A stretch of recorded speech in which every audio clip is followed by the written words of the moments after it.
SI தேர்வு எழுதக்கூடிய மாணவர்கள் அனைவருக்கும் வணக்கம்.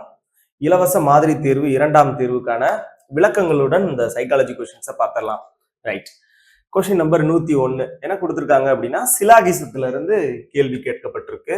ஸோ இதுல நம்ம ஸ்டேட்மெண்ட்டுக்கு வென் டயக்ராம் வரைவோம். அதாவது கூற்றுகளுக்கு வென் டயக்ராம் வரைவோம். முடிவுகளை அந்த வென் டயக்ராம்ல இருக்கா அப்படின்றத செக் பண்ணி பார்ப்போம். ஸோ இந்த கொஸ்டினை ஃபர்ஸ்ட் நம்ம ஸ்டேட்மெண்ட்டுக்கு வென் டயக்ராம் வரைஞ்சிடலாம். சில தொப்பிகள் கிண்ணங்கள். ஸோ சில தொப்பிகள் கிண்ணங்கள், சரியா? அதே மாதிரி சில கிண்ணங்கள் பெட்டிகள் அப்படின்னு கொடுத்திருக்காங்க. சில கிண்ணங்கள் பெட்டிகள். அதுக்கப்புறம் சில பெட்டிகள் குழாய்கள். சம் பாக்ஸஸ் ஆர் டேப்ஸ் அப்படின்னு கொடுத்திருக்காங்க. சோ குழாய்கள். Okay, right. இப்போ முடிவுகளை பார்த்துடலாம். சில கிண்ணங்கள் தொப்பிகள் அல்ல அப்படின்னு கொடுத்திருக்காங்க.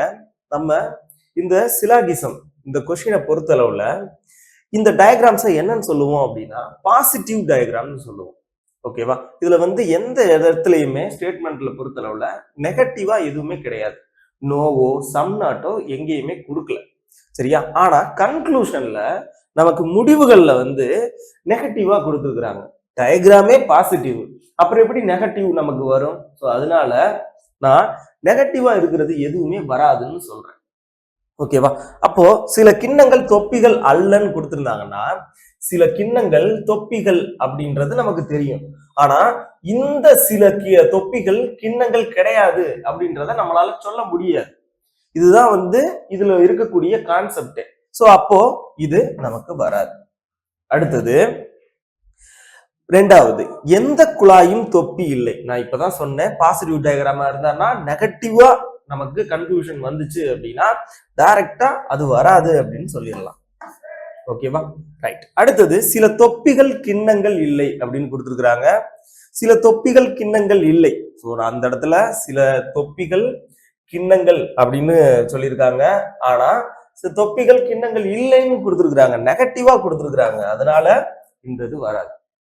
அடுத்தது பாக்குறோம், சில பெட்டிகள் கிண்ணங்கள் இல்லை அப்படின்னு கொடுத்துருக்காங்க. சில பெட்டிகள் கிண்ணங்கள் இல்லை, நெகட்டிவ் தான் இதுலயுமே கொடுத்துருக்காங்க. ஸோ அப்போ இதுவுமே வராது. ரைட். இப்ப எல்லாமே தவறு. அதுக்கப்புறம் நம்ம என்னென்னலாம் செக் பண்ணி பார்ப்போம்? ஒருவேளை எய்தர் கண்டிஷன் இருக்கா அப்படின்றத பார்ப்போம். எய்தர் கண்டிஷனுக்கு என்னென்ன செக் பண்ணுவோம்? சம் இருக்கணும், அதுக்கடுத்து நோ இருக்கணும். அது காம்ப்ளிமெண்டரி பேரா சொல்லுவோம். அதே மாதிரி ஆளு சம் நாட்டு அப்படின்னு இருந்துச்சு அப்படின்னா அதை காம்ப்ளிமெண்டரி பேரா எய்தர் ஆப்ஷன்ல செக் பண்ணி பார்ப்போம். அப்படி நமக்கு எதுவுமே கிடையாது, ஏன்னா எல்லாமே சம் நாட் ஆப்ஷன்ல தான் இருக்கு. ஸோ அப்போ இது எய்தர் கண்டிஷன் வர்றதுக்கும் வாய்ப்பு இல்லை. அப்போ எதுவுமே ஃபாலோ ஆகாது அப்படின்றதுதான் நமக்கான ஆன்சர். நன் ஃபாலோஸ். ஸோ அப்போ எதுவும் பின்பற்றவில்லை அப்படின்றதுதான் சரியான விடை. அடுத்த கொஸ்டின் பார்க்கலாம். தனிவட்டியிலிருந்து கேட்கப்பட்ட ஒரு கேள்வி. தனிவட்டி 14% எனவும் 3 ஆண்டுகளில் ஒரு தொகையின் வட்டி ரூபாய் 210 எனில் அந்த தொகை எவ்வளவு அப்படின்னு கேட்டிருக்கிறாங்க. ஸோ நமக்கு பிரின்சிபல் தான் கேட்டிருக்காங்க. ஓகேவா? நமக்கு தெரியும் simple interest equal to PNR divided by 100. So நமக்கு P அப்படின்றது பிரின்சிபல், என்னங்கிறது நம்பர் ஆஃப் இயர்ஸ், ஆறுங்கிறது நமக்கு ரேட் ஆஃப் இன்ட்ரெஸ்ட். ஓகேவா? ரைட். இப்போ சிம்பிள் இன்ட்ரெஸ்ட் நமக்கு கொடுத்துருக்கிறது எவ்வளவு அப்படின்னு பார்த்தோம் அப்படின்னா வட்டி மட்டும் 210 ரூபாய். பிரின்சிபல் தான் நமக்கு கேட்டிருக்காங்க. ஸோ பிஏ அப்படியே வச்சுக்கலாம். நம்பர் ஆஃப் இயர்ஸ் எவ்வளவு கொடுத்துருக்காங்க? 3 ஆண்டுகள். ஸோ 3. ரேட் ஆஃப் இன்ட்ரெஸ்ட் எவ்வளவு? 14%. பர்சன்டேஜ்னு இருந்துச்சுன்னா டிவைடட் பை 100ன்னு போடணும். ஸோ அதை தான் இங்க ஆல்ரெடி ஃபார்முலாலே நம்ம கொடுத்துருக்குறோம். So right. இப்போ என்ன பண்ணலாம்? அப்படியே இந்த பிங்கிறத லெஃப்ட்ல வச்சுட்டு எல்லாத்தையும் ரைட்ல கொண்டு போய் அடிக்கலாம். இல்லைன்னா ஈக்குவல்ட்டுக்கு இந்த பக்கம் இருந்துச்சுன்னா மேல இருந்து அப்படியே டைரக்டா அடிக்கலாம். ஸோ அப்ப 7 வச்சு அடிச்சோம் அப்படின்னா 7 14, 30 7 210. ஸோ அதுக்கடுத்து 3 வச்சு அடிச்சோம் அப்படின்னா இது 10. அதுக்கடுத்து 2 வச்சு அடிச்சோம் அப்படின்னா 5. ஸோ 5 × 100 கிராஸ் மல்டிப்ளை பண்ணும்போது அப்போ P ஈக்குவல் டு 100 × 5 அப்படின்னா 500 ரூபாய். அப்போ தொகை எவ்வளவு அப்படின்னு பார்த்தோம் அப்படின்னா 500 ரூபாய். தேர்ட் ஆப்ஷன்ல கொடுத்துருக்காங்க. ஓகேவா? ரைட். அடுத்த கேள்வி பார்க்கலாம். அடுத்த கேள்வி ஒரு லைன் கிராஃபை வச்சு கொஸ்டின் கேட்டிருக்காங்க. ஏபிசி என்ற பதிப்பகத்தின், ஸோ அப்போ ஏபிசின்னு ஒரு பதிப்பகம் இருக்கு, அதுல இரு பிரிவு புத்தகங்களின் விற்பனை. ஸோ 2 பிரிவு இருக்கு, அதுல ஒன்னு ஆர்ட்ஸ் கலை, இன்னொன்னு வந்து சயின்ஸ். ஓகேவா? அது 2000 இருந்து 2010 வரைக்கும் 1000 புத்தகத்தினுடைய விற்பனையே இருந்திருக்கு. சரியா? அதுல எத்தனை ஆண்டுகள் அறிவியல் புத்தகங்கள் கலை புத்தகங்களை விட அதிகமாக விற்பனை செய்யப்பட்டது? எத்தனை ஆண்டுகள் அப்படின்னு கேட்டிருக்காங்க. சரியா?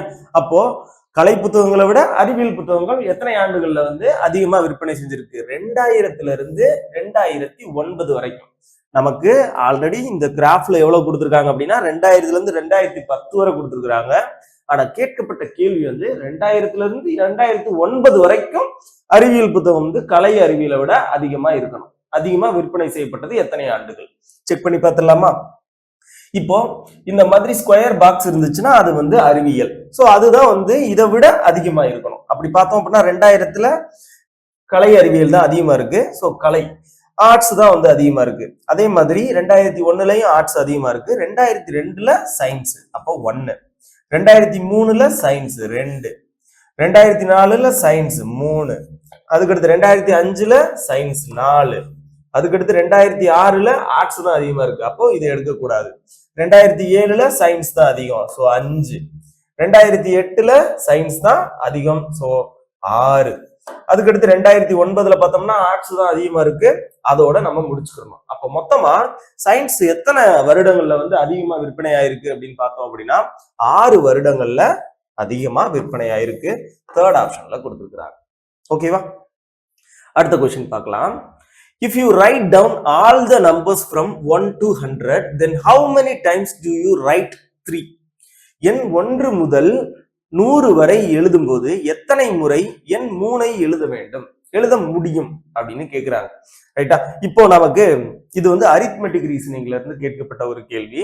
ஸோ இதை வந்து 1ல இருந்து 100 வரைக்கும் எத்தனை தடவை 3ங்கிற நம்பரு 3ங்கிற நம்பரு எழுதப்பட்டிருக்கும் அப்படின்னு கேக்குறாங்க. நமக்கு தெரியும் 1ல இருந்து 10 வரைக்கும் ஒரு தடவை, அதாவது 3ன்னு என்ன இருந்திருக்கும். அப்போ அதுக்கடுத்து 2ல இருந்து, அதாவது 11ல இருந்து 20 வரைக்கும் ஒரு 1 டைம். ஸோ இந்த மாதிரி பார்த்தோம் அப்படின்னா டோட்டலா 20 டைம் வந்து 3ங்கிற எண்ணை யூஸ் பண்ணிருக்கோம். ஸோ எந்த எண்ணா இருந்தாலும் சரி, 1ல இருந்து 9 வரைக்கும் எந்த எண்ணா இருந்தாலும் 1ல இருந்து 100க்குள்ள எழுதும் போது 1ன்னு ஒரு நம்பர் இருக்கு, அதுனா 20 டைம் தான் இருக்கும். 2ங்கிற நம்பர் எத்தனை டைம் இருக்கும் அப்படின்னா 20 டைம் தான் இருக்கும். 3 20 டைம் தான். ஸோ இதே மாதிரி 9 வரைக்கும் இருக்கக்கூடிய எண்கள் 20 டைம் தான் இருக்கும். இதை வந்து நம்ம மைண்ட்லயே ஸ்டோர் பண்ணி வச்சுக்கிறோம். ஸோ அப்ப எந்த எண்கள் கேட்டாலுமே 1ல இருந்து 100க்குள்ள எத்தனை எண்கள் தான், எத்தனை முறை தான் எழுதிருப்போம்? 20 முறை தான் எழுதியிருப்போம். இப்ப நம்ம டைரக்டா பார்த்தோம் அப்படின்னா 1ல இருந்து 10க்குள்ள ஒரு டைமும், 11ல இருந்து 20க்குள்ள ஒரு டைமும், அதே மாதிரி 21ல இருந்து 29 வரைக்கும் 1 டைமும், அதுக்கடுத்து 30ல இருந்து 39 வரைக்கும் 11 டைம் இருக்கும். 30ல இருந்து 39 வரைக்கும் 11 டைம்.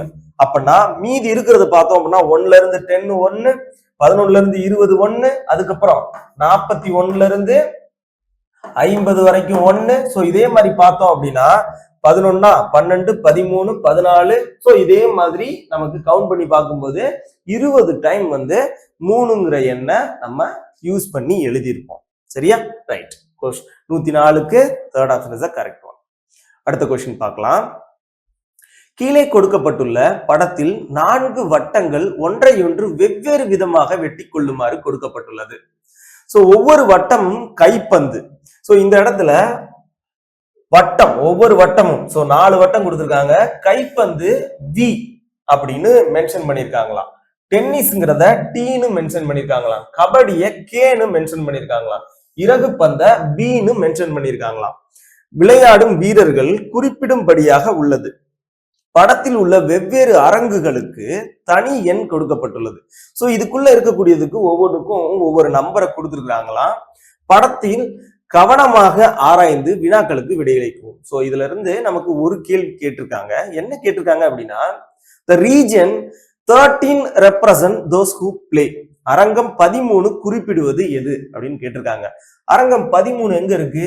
4 சர்க்கிளையுமே நமக்கு இன்டர்செக்டா இருக்கு. சரியா? அப்போ all the 4 games are playing 13. So எல்லா கேமும் விளையாடக்கூடியவங்க இந்த 13. சோ அனைத்து விளையாட்டுகளையும் விளையாடுபவர்கள். சோ ஃபர்ஸ்ட் ஆப்ஷன்லயே கொடுத்திருக்காங்க. ரைட்டா? அடுத்த கேள்வி, பின்வரும் வரைபடங்களில் எது ஆண்கள், அதுக்கப்புறம் கசின்ஸ், உறவினர்கள். உறவினர்கள்னா கசின்ஸ்ங்கிறத எப்படி சொல்லலாம் அப்படின்னா, ஃபர்ஸ்ட் கசின்ங்கிறது நம்மளுடைய அப்பா கூட பிறந்தவங்களோட பையனையோ பொண்ணையோ கசின் தான் சொல்லுவோம். சரியா? அது சித்தப்பாவா இருக்கலாம், அத்தையா இருக்கலாம். நம்ம அப்பா கூட பிறந்தவங்க யாராரு? அத்தையா இருப்பாங்க பெண்ணா இருந்தா. ஆணா இருந்தா பெரியப்பாவா இருப்பாங்க, இல்லைன்னா சித்தப்பாவா இருப்பாங்க. அவங்களோட பசங்களை, ஆணா இருக்கட்டும் பெண்ணா இருக்கட்டும், சோ அவங்கள நம்ம எப்படிதான் கூப்பிடுவோம் அப்படின்னா கசின் தான் சொல்லுவோம் இங்கிலீஷ்ல சொல்லும் போது. தமிழ்ல சொல்லும் போது தந்தையின் சகோதரனின் மகன், அல்லது தந்தையின் சகோதரனின் மகள், அல்லது தந்தையின் சகோதரியின் மகன், அல்லது தந்தையின் சகோதரியின் மகள். சோ அப்படி கூட நம்ம சொல்லலாம். அப்ப கசின் அப்படின்ற வார்த்தைக்கு ஜெண்டர் கிடையாது. அதாவது ஜெண்டர் கிடையாது அப்படின்னா அவங்க ஆணாவும் இருக்கலாம் பெண்ணாவும் இருக்கலாம். ஓகேவா? ரைட். அடுத்தது மருமகன்கள் அப்படின்னா ஒண்ணும் கிடையாது, நெஃப்யூஸ்ன்னு சொல்லுவோம். அதாவது எனது தங்கையின் மகன், அவங்க எனக்கு நெஃப்யூ. அதே மாதிரி என்னோட அண்ணனோட பையனையும் நான் எப்படிதான் கூப்பிடுவேன்? நெஃப்யூன்னு தான் கூப்பிடுவேன். சோ அப்போ இங்கிலீஷை பொறுத்தளவுல மருமகன் அப்படின்னு சொன்னோம் அப்படின்னா நமக்கு இங்கிலீஷ்ல நெஃப்யூ அப்படின்னு அர்த்தம். சரியா? அது தங்கையின் பையனா இருக்கலாம், அல்லது அண்ணன் அல்லது தம்பியின் பையனா கூட இருக்கலாம். சோ அப்போ நெஃப்யூ அப்படின்னாலே பையன் தான் அர்த்தம். சோ அப்போ என்ன இதுக்கு நான் உறவு கொண்டு வரலாம் அப்படின்னா மேல். மேல். அப்போ ஆல் நெஃப்யூஸ் ஆர் மேல். சோ எல்லா நெஃப்யூமே மேலா தான் இருக்க முடியும். ஓகேவா? ரைட். அதே மாதிரி கசின்னா ஆணாவும் இருக்கலாம் பெண்ணாவும் இருக்கலாம். Some males are cousin, some nephew are cousin. அப்போ இந்த மாதிரி கொண்டு வரலாம் கசினுக்கு. சோ கொஞ்சம் நெஃப்யூவா இருக்கிறவங்க ஒரு சில பேருக்கு கசினா கூட இருக்கலாம். சோ கசினா இருக்கிறவங்க நெஃப்யூவா இருக்கலாம், கசினா இருக்கிறவங்க ஆணா இருக்கலாம், ஆணா இருக்கிறவங்க கசினா இருக்கலாம். So some cousins are nephew are male அப்படின்னு சொல்லலாம். ஆல் நெஃப்யூஸ் ஆர் மேலா தான் இருக்க முடியும். நெஃப்யூனாலே ஆண் தான். சோ அப்போ ஆண்குள்ளதான் நெஃப்யூ இருப்பாங்க. சோ அப்போ நமக்கு first option is the correct one. அடுத்த क्वेश्चन பாருங்க. எல்லா சிறைவாசிகளும் ஆண்கள். சோ எல்லா சிறைவாசிகளும், சோ எல்லா பிரிசனருமே ஆண்களாம், மேலாம். அதுக்கடுத்து நோ மென் ஆர் எஜுகேட்டட். எந்த ஒரு மென்னும், மேல்னாலும் சரி மென்னுனாலும் சரி எல்லாமே ஒண்ணுதான். ஓகேவா? ரைட். மேல்னு சொல்லலாம் மென்னு சொல்லலாம். No men are educated. So அப்போ ஆல் பிரிசனர் ஆர் மேல்ஸ். அதுக்கடுத்து no men are educated. Okay. இப்போ which answer is correct according to this statement அப்படின்னு கொடுத்திருக்காங்க. இந்த கூற்றின்படி எந்த விடை சரியானது? No prisoners are educated. எந்த சிறைவாசியும் படிக்கவில்லை. சோ சிறைவாசிகள் யாருதான்? எல்லா சிறைவாசிகளும் யாருதான்? ஆண் தான். ஆண்கள் யாருமே படிக்கவே இல்லைன்னு சொல்லிட்டாங்க. அப்போ இங்க சிறையில் இருக்கக்கூடியவங்களும் கண்டிப்பாக படிக்காதவங்களா தான் இருப்பாங்க. அப்போ இவங்க கொடுத்த ஃபர்ஸ்ட் ஆப்ஷனே கரெக்ட் தான். No prisoners are educated. இங்க செகண்ட் ஆப்ஷன் பார்க்கலாம். there are no female prisoner. பெண் சிறைவாசிகள் கிடையாது. பெண் சிறைவாசிகள் பத்தி இங்க சொல்லவே இல்லை, அதனால இதெல்லாம் வராது. அடுத்தது ஆல் prisoners are female. எல்லா பிரிசனரும் ஃபீமேல் அப்படின்ற மாதிரி கொடுத்துட்டாங்க. ஃபீமேலை பத்தி இங்க பேசவே இல்லை, அதனால நமக்கு அதை பத்தி தெரியாது, அதனால வராது. some prisoner are not educated. எல்லா பிரிசனருமே எஜுகேட்டட் கிடையாதுன்னு சொல்லிட்டாங்க. அதாவது எல்லா மேலுமே எஜுகேட்டட் கிடையாது அப்படின்னு சொல்லிட்டாங்க. அப்புறம் எப்படி சம் பிரிசனர் எஜுகேட்டட் வருவாங்க? சோ அப்போ இதுவும் வராது. சோ அப்போ எக்ஸாக்டா நமக்கு எது கரெக்ட் வரும் அப்படின்னா எந்த ஒரு சிறைவாசியும் படிக்கவில்லை அப்படின்றதுதான் கரெக்ட். 108வது கேள்வி என்ன கொடுத்திருக்காங்க அப்படின்னா, ராம் மோகனை விட 6 ரூபாய் அதிகம் மற்றும் சோகனை விட ரூபாய் 9 அதிகமும் வைத்துள்ளார் அப்படின்னு கொடுத்துருக்காங்க. அதாவது ராமுங்கிற ஒருத்தர் இருக்கிறாரு, சரியா? அவரு யாரை விட அதிகமா வச்சிருக்காரு அப்படின்னா மோகனை விட 6 ரூபாய் அதிகமா வச்சிருக்காராம். அதே மாதிரி ராம்ங்கிறவரு சோகனை விட 9 ரூபாய் அதிகமா வச்சிருக்கிறாராம். மூவரிடமும் மொத்தம் ரூபாய் 33 உள்ளது. சோ அப்ப 3 பேரையும் சேர்த்து எவ்வளவு ரூபாய் வச்சிருக்காங்க அப்படின்னா ராமு, மோகனு, அதுக்கடுத்து சோகன், இவங்க 3 பேரும் சேர்ந்து எவ்வளவு வச்சிருக்காங்க அப்படின்னா 33 ரூபாய் வச்சிருக்காங்க. இப்படி எடுத்துக்கலாமா? எனில் ராமிடம் உள்ள ரூபாயை கண்டறிக அப்படின்னு கேட்டிருக்காங்க. அப்ப ராமு கிட்ட எவ்வளவு ரூபாய் இருக்கு அப்படின்னு கேட்டிருக்காங்க. இப்ப நான் என்ன பண்ணிடலாம் அப்படின்னா இந்த ஈக்குவேஷனை இப்படி மாத்திக்கலாமா? ராம் ஈக்குவல் டு மோகன் பிளஸ் 6க்கு பதிலா மோகன் ஈக்குவல் டு, அப்போ மோகன் வந்து ராம விட 6 ரூபாய் கம்மியா வச்சிருக்கான் அப்படின்னு தானே அர்த்தம். அப்போ மோகன் ஈக்குவல் டு ராம் மைனஸ் 6. இங்க Sohan equal to Ram minus 9. So அப்ப சோகன் வந்து ராம விட 9 ரூபாய் கம்மியா தான் வச்சிருப்பான். சோ அப்ப இந்த இடத்துல நான் ராமுக்கு பதிலா, அதாவது மோகனுக்கு பதிலா சோகனுக்கு பதிலா என்னவா நான் மாத்திக்கலாம் அப்படின்னா ராம வச்சு நான் வந்து அதை சப்ஸ்டிட் பண்ணிக்கிறேன். அப்ப ராம்ங்கிறது அப்படியே தான் இருக்கும். மோகன் இருக்கிற இடத்துல ராம் மைனஸ் 6 பிளஸ் சோகனுக்கு பதிலா என்ன எழுதிக்கலாம்? ராம் மைனஸ் 9 ஈக்குவல் டு 33 எடுத்துக்கலாமா? அப்போ ராம்ங்கிறது எத்தனை இடத்துல இருக்கு? 3 இடத்துல இருக்கு. 3 ராம் ஈக்குவல் டு இங்க மைனஸ் 6 இருக்கு, இங்க மைனஸ் 9 இருக்கு. ரெண்டையும் ஆட் பண்ணோம் அப்படின்னா மைனஸ் 15. அந்த பக்கம் போச்சு அப்படின்னா ஈக்குவல் டுக்கு அந்த பக்கம் போச்சு அப்படின்னா பிளஸ் 15. அப்ப 33 பிளஸ் 15 நமக்கு 48. அப்போ 3 ராம் ஈக்குவல் டு 48. அப்போ ராம் ஈக்குவல் டு 48/3. ஸோ 3 வச்சு அடிச்சோம் அப்படின்னா ஒரு 3 3 6 3 18. அப்போ ராம் வந்து எவ்வளவு கையில வச்சிருப்பாரு அப்படின்னு பார்த்தோம் அப்படின்னா 16 ரூபாய். சரியா? 4th ஆப்ஷன்ல கொடுத்துருக்காங்க. ஒருவேளை இந்த இடத்துல மோகன் எவ்வளவு ரூபாய் வச்சிருந்தாரு அப்படின்னு கேட்டாங்கன்னா 6 ரூபாயை குறைச்சிக்க வேண்டியதான், 10 ரூபாய் வச்சிருந்திருப்பாரு. அப்ப ராம் வந்து 16 ரூபாய் வச்சிருந்திருப்பாரு, மோகன் வந்து 10 ரூபாய் வச்சிருந்திருப்பாரு. அதே மாதிரி சோகன் எத்தனை ரூபாய் வச்சிருந்திருப்பாரு? சோகன் வந்து 16ல இருந்து 9 கழிச்சோம் அப்படின்னா 7 ரூபாய் வச்சிருந்திருப்பாரு. எல்லாத்தையும் ஆட் பண்ணோம் அப்படின்னா எவ்வளவு கிடைக்கும்? 33. சோ அப்போ நமக்கு 16 அப்படின்றதுதான் சரியான விடை. அடுத்த கேள்வி பார்க்கலாம். What is the product of all the numbers in the dial of a telephone அப்படின்னு கேட்டிருக்காங்க. தொலைபேசி முகப்பில் உள்ள எண்களின் பெருக்கற்பலன் என்ன அப்படின்னு கேட்டிருக்காங்க. ஒரு தொலைபேசி இருந்துச்சு அப்படின்னா ஒரு லேண்ட்லைன் போன் இருக்குன்னு வச்சுக்கிறோம். அதுல என்னென்ன நம்பர்லாம் இருக்கும் அப்படின்னா 0 இருக்கும், 9 8 7, இங்க 5 6 5 4 1 2 3 இப்படி இருந்திருக்கும். அப்ப இதுல இருக்கக்கூடிய எல்லா எண்களின் பெருக்கல் பலன் என்னன்னு கேட்டிருக்காங்க. எல்லாத்தையும் மல்டிப்ளை பண்ணுமா? கடைசியில 0வையும் மல்டிப்ளை பண்ணுவோம். இப்ப 0வால மல்டிப்ளை பண்ணா anything multiply by 0 equal to 0 தான். சோ அப்போ 4th option none of this. 0ங்கிற ஆப்ஷன் கொடுக்கல அப்படின்னா இவற்றுள் எதுவும் இல்லை அப்படின்றதுதான் சரியான விடை. 0ன்னு கொடுத்திருந்தாங்கன்னா 0 ஆப்ஷனை கொடுத்துக்கலாம். இது ஒரு அரித்மெட்டிக் ரீசனிங் கொஸ்டின். ஓகேவா? அரித்மெட்டிக் ரீசனிங் கொஸ்டினை பொறுத்தளவுல நம்ம ஒரு பிடிஎஃப் ஒன்று கொடுத்துருப்போம். ஸோ அதை யூஸ் பண்ணிக்கோங்க. அதை நல்லா பார்த்துட்டு போயிருங்க. அதுல பெரிய பெரிய கொஸ்டினா இருந்தாலும் ஆன்சரையாவது தெரிஞ்சு வச்சுக்கிறது நல்லது. ஸோ வாத்துக்கள் 2 வாத்துகளுக்கு பின்னே ஒரு வாத்துக்களும் 2 வாத்துக்களுக்கு முன்னே ஒரு வாத்துக்களும் இருந்தால் எத்தனை வாத்துக்கள் இருப்பதற்கான வாய்ப்பு அப்படின்னு கேட்பாங்க. 3 வாத்துக்கள் அப்படின்னு சொல்லுவாங்க.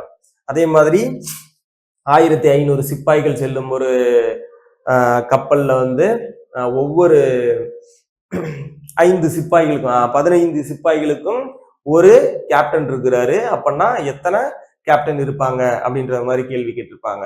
மொத்தம் 75 கேப்டன். ஸோ இந்த மாதிரி ஒவ்வொரு கேள்விக்கும் அப்படியே மனப்பாடம் பண்ணி வச்சுக்கிறோம். ஓகேவா? ரைட். கொஸ்டினை சால்வ் பண்றது ஈஸியான கொஸ்டின்னா சால்வ் பண்ணிட வேண்டியதான். பெரிய கொஸ்டினா இருந்துச்சுன்னா அங்க போய் டைம் எடுக்கும். அப்படின்னா ஆன்சரை ஞாபகம் வச்சுக்கிறது நல்லதுதான். ஏன்னா அரித்மெட்டிக் ரீசனிங் பொறுத்தளவு டோட்டலாவே ஒரு 125 கொஸ்டின் தான் இருக்கும். ரைட். அடுத்த கொஸ்டின் பார்க்கலாம். ABCDE ஆகிய 5 நபர்கள் ஒரு ஏணியில் ஒருவருக்கு மேல் ஒருவர் அமர்ந்துள்ளனர். ஒரே வரிசையில் இருக்க வேண்டிய அவசியம் இல்லை. இந்த ஆர்டர்ல எல்லாம் இருக்கல. சோ அப்ப என்ன சொல்லியிருக்காங்க அப்படின்னா, பி என்பவர் ஏக்கு மேலே அவர்களுக்கு இடையில் ஒருவர் இருக்குமாறு அமர்ந்துள்ளனர் அப்படின்னு கொடுத்திருக்காங்க. அதாவது ஏக்கு மேல பி இருக்கிறாரு, ஆனா அந்த பிக்கும் ஏக்கும் நடுவுல ஒருத்தர் இருக்கிறாரு அப்படின்றது மாதிரி சொல்லியிருக்கிறாங்க. அடுத்தது ஏ மற்றும் சிக்கு இடையில் இருவர் மட்டுமே அமர்ந்துள்ளனர். இங்க மொத்தம் 5 பேரு, அதுல ஏக்கும் சிக்கும் இடையில் இருவர் இருக்காங்க அப்படின்னா இந்த இடத்துல நான் இருவர் இருக்கிறாங்கன்னு வச்சுக்கிட்டேன்னு வச்சுக்கோமே, இதுல 6 பேரா வந்திருக்கு. அப்படின்னா கண்டிப்பா சிங்கிறவர் ஏக்கு கீழே இல்லை. ஓகேவா? அப்ப கண்டிப்பா இங்க இருக்க வாய்ப்பு இல்லை. அப்போ சிங்கிறவர் எங்க இருந்திருக்கலாம் அப்படின்னா, சிக்கும் ஏக்கும் இடையில் இருவர் இருக்கிறார்கள் அப்படின்னு சொல்லும் போது அப்ப சி இந்த இடத்துலதான் இருக்க முடியும். அடுத்தது சி என்பவர் மேற்பகுதியில் அமர்ந்திருக்கவில்லை. அதாவது சிங்கிறவரு டாப் மோஸ்ட்ல இல்ல அப்படின்னு சொல்றாங்க. அப்படின்னா மேல ஒருத்தர் இருக்காருன்னு அர்த்தம். ஓகேவா? ரைட். இப்போ நடுவில் அமர்ந்திருப்பவர் யாருன்னு கேட்டிருக்காங்க. இந்த கேள்வியை எனக்கு கம்ப்ளீட்டா சால்வ் பண்ணணும்னு அவசியம் கிடையாது. ஏன்னா எனக்கு இ எந்த இடத்துல இருக்காருன்னு தெரியாது, டி எந்த இடத்துல இருக்காருன்னு தெரியாது. ஆனா நமக்கு கேட்கப்பட்ட கேள்வி என்ன அப்படின்னா, நடுவுல யார் இருக்காரு? சோ அப்ப நடுவுல யார் தான் இருக்காரு? இவர் 1 2 3 4 5னா இவர் தானே நடுவுல இருக்காரு. நமக்கு தேவையானது எது? பி மட்டும்தான். சோ நமக்கு நடுவுல இருக்கிறவர் மட்டும்தான் தேவை. Fourth option.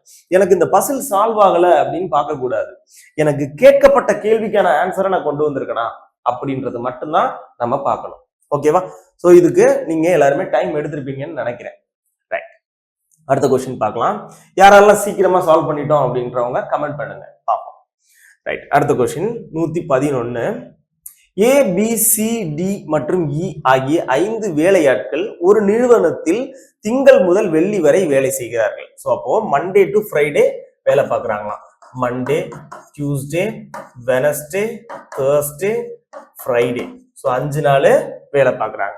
ரைட். அடுத்தது ஒவ்வொருவரும் ஒரு நாள் மட்டும் வேலை செய்கிறனர். எல்லாருமே ஒரு நாள் தான் வேலை செய்யறாங்களாம்.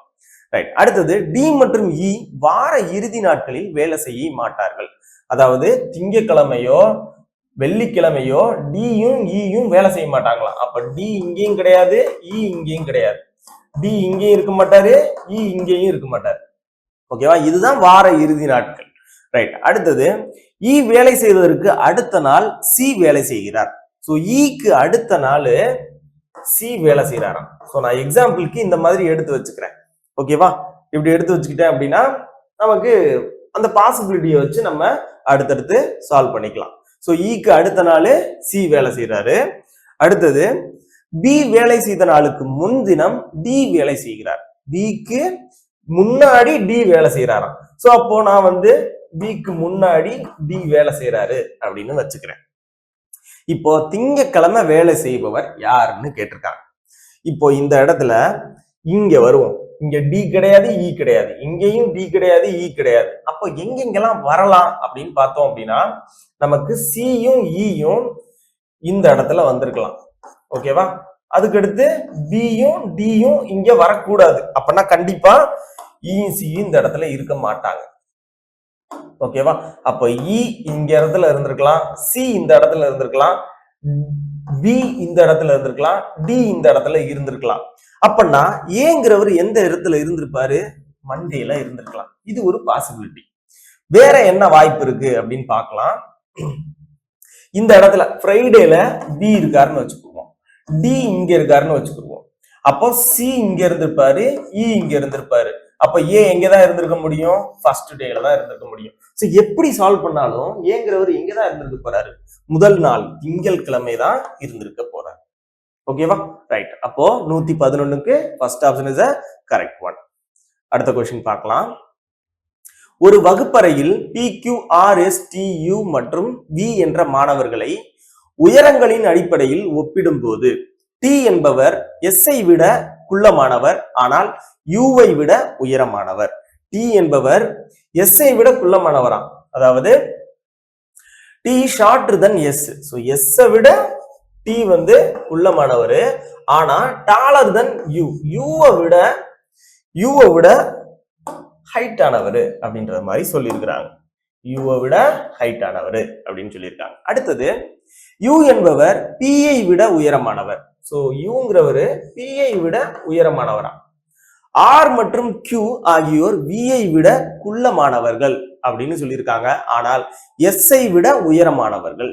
சோ ஆரும் கியூவும் எஸ்ஐ விட உயரமானவர்களா. அப்ப ஆரும் கியூவும் எஸ்ஐ விட உயரமா இருக்காங்க. ஆனா ஆரும் கியூவும் யாரு வளர்த்தியா இருக்கிறவங்க எல்லாம் சொல்லல. ஆனா வேற என்ன பாயிண்ட் சொல்லியிருக்காங்க அப்படின்னா வியை விட குள்ளமானவர்கள் அப்படின்னு சொல்லியிருக்காங்க. அப்ப வி தான் ஹைட் ஆனவரா இருந்திருப்பார். சோ இந்த இதுல இவங்க ரெண்டு பேரும் எப்படி வந்திருக்காங்க அப்படின்றது தெரியாது. ஒண்ணு கியூ இந்த இடத்துல இருந்திருக்கலாம், ஆர் இந்த இடத்துல இருந்திருக்கலாம். சோ மொத்தம் எத்தனை பேர் சொல்லியிருந்தாங்க? 7 பேர். இங்க 7 பேரும் வந்துட்டாங்களான்னு பார்க்கலாம். 1 2 3 4 5 6 7 7 பேரும் வந்துட்டாங்க. இப்ப கேள்வி என்னன்னு பார்க்கலாம். உயரங்களின் அடிப்படையில் பின்வரும் வரிசைகளில் எவை சாத்தியமாகும் அப்படின்னு கேட்டிருக்காங்க. எது பாசிபிளா இருக்க வாய்ப்பு இருக்கு அப்படின்னு பார்த்தோம் அப்படின்னா இப்படி இருக்கிறதுக்கு தான் வாய்ப்பு இருக்கு. அப்போ ஃபர்ஸ்ட் ஆப்ஷனை செக் பண்ணி பார்க்கலாம். வி கியூ ஆர் டிஎஸ்ன்னு கொடுத்துருக்காங்க. எஸ் விட டி குள்ளமானவர்னு சொல்லியிருக்காங்க. ஆனா இங்க எஸ் விட டி உயரமானவர்னு கொடுத்துருக்காங்க. அப்போ இந்த ஆப்ஷன் வராது. ரெண்டாவது ஆப்ஷன் பாக்குறேன். வியை விட ஆர் குள்ளமானவர், ஆரை விட கியூ குள்ளமானவர் இருக்கலாம். அதுக்கடுத்து யூன்னு கொடுத்துருக்காங்க. யூவை விட உயரமானவர்கள் எஸ்ஸும் டியும் இருக்கும்போது யூ எப்படி முன்னாடி வர முடியும்? அப்ப செகண்ட் ஆப்ஷன் வராது. அடுத்து நம்ம எழுதியிருக்கிறதும் இதையும் பாருங்க. VRQSTUP. அப்போ கண்டிப்பாக third option is correct one. சரியா? அடுத்த கேள்வி. டாலர் என்பது பிளஸ், ஹேஷ் என்பது மைனஸ், அட்டு என்பது மல்டிப்ளிகேஷன், ஆஸ்ட்ரிக்ஸ் என்பது டிவிஷன் எனில் 16 டாலர் 4 அட்டு 5 ஹேஷ் 72 ஆஸ்ட்ரிக்ஸ் 8 மதிப்பு என்ன அப்படின்னு கேட்டிருக்காங்க. இது வந்து கணித செயல்பாடுகள், மேத்தமெட்டிக்கல் ஆப்ரேஷன் அப்படின்ற டாபிக்ல இருந்து கேட்கப்பட்ட ஒரு கேள்வி. ஸோ இதுல வந்து என்ன பண்ணியிருப்பாங்க அப்படின்னா, இப்ப டாலர் இருக்கிற இடத்துல என்ன சிம்பிளை நம்ம சப்ஸ்டியூட் பண்ணணும் அப்படின்னா பிளஸ் சப்ஸ்டியூட் பண்ணணும். இதெல்லாம் சப்ஸ்டியூட் பண்ணிட்டு போர்ட் மாஸ் ரூல் படி இந்த கொஸ்டினை சால்வ் பண்ணலாம். சரியா? ரைட். இப்போ 16ன்னு ஃபர்ஸ்ட் நம்பர் கொடுத்துருக்காங்க. அதுக்கு அடுத்து டாலர் கொடுத்துருக்காங்களா, அதுக்கு பதிலா பிளஸ் சப்ஸ்டியூட் பண்ணிடலாம். அதுக்கு அடுத்து 4, அட்டுக்கு பதிலா என்ன கொடுத்துருக்காங்க? மல்டிப்ளிகேஷன். அதுக்கப்புறம் 5, ஹேஷுக்கு பதிலா என்ன கொடுத்துருக்காங்க? ஹேஷுக்கு பதிலா மைனஸ் 72. அதுக்கப்புறம் ஆஸ்டரிஸ்க்கு பதிலா என்ன கொடுத்துருக்காங்க? டிவிஷன் கொடுத்துருக்காங்க. So division 8. சரியா? ஃபர்ஸ்ட் எடுத்தோம்னா போர்ட் மாஸ் ரூல் படி என்ன பண்ணுவோம்? பிராக்கெட்டு, அதுக்கப்புறம் of, division, multiplication, addition, subtraction, அந்த மாதிரி நம்ம பண்ணுவோம். ஸோ அப்போ ஃபர்ஸ்ட் டிவிஷன் தானே இருக்கு, மல்டிப்ளிகேஷன் இருக்கு. ஸோ அப்போ போர்ட் மாஸ் டிவிஷன் தானே ஃபர்ஸ்ட் வரும். ஸோ அப்போ இதை கேன்சல் பண்ணோம் அப்படின்னா 9 8 72. ஸோ அதுக்கு அடுத்து மல்டிப்ளிகேஷன் 4 5 20. அதுக்கு அடுத்து பிளஸ் 16 மைனஸ் 9ன்னு இருக்கும். ஸோ இப்போ இது எல்லாத்தையும் ஆட் பண்ணோம் அப்படின்னா 36 மைனஸ் 9, 36ல 9 போச்சுன்னா 27. ஸோ செகண்ட் ஆப்ஷன்ல கொடுத்துருக்காங்க. அடுத்த கேள்வி பார்க்கலாம்.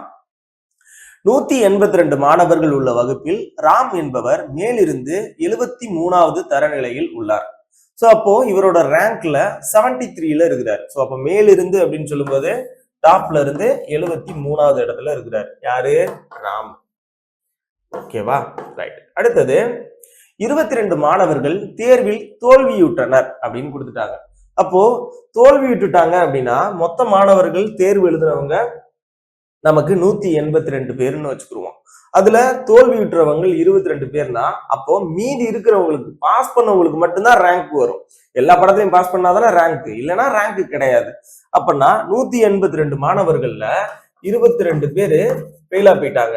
அப்பன்னா நமக்கு ரேங்க் படி அரேஞ்ச் பண்ணோம் அப்படின்னா அதுல பாஸ் பண்ணவங்கள தான் நம்ம எடுக்க முடியும். அப்ப பாஸ் பண்ணவங்க எவ்வளவு பேரு? 160 பேர்.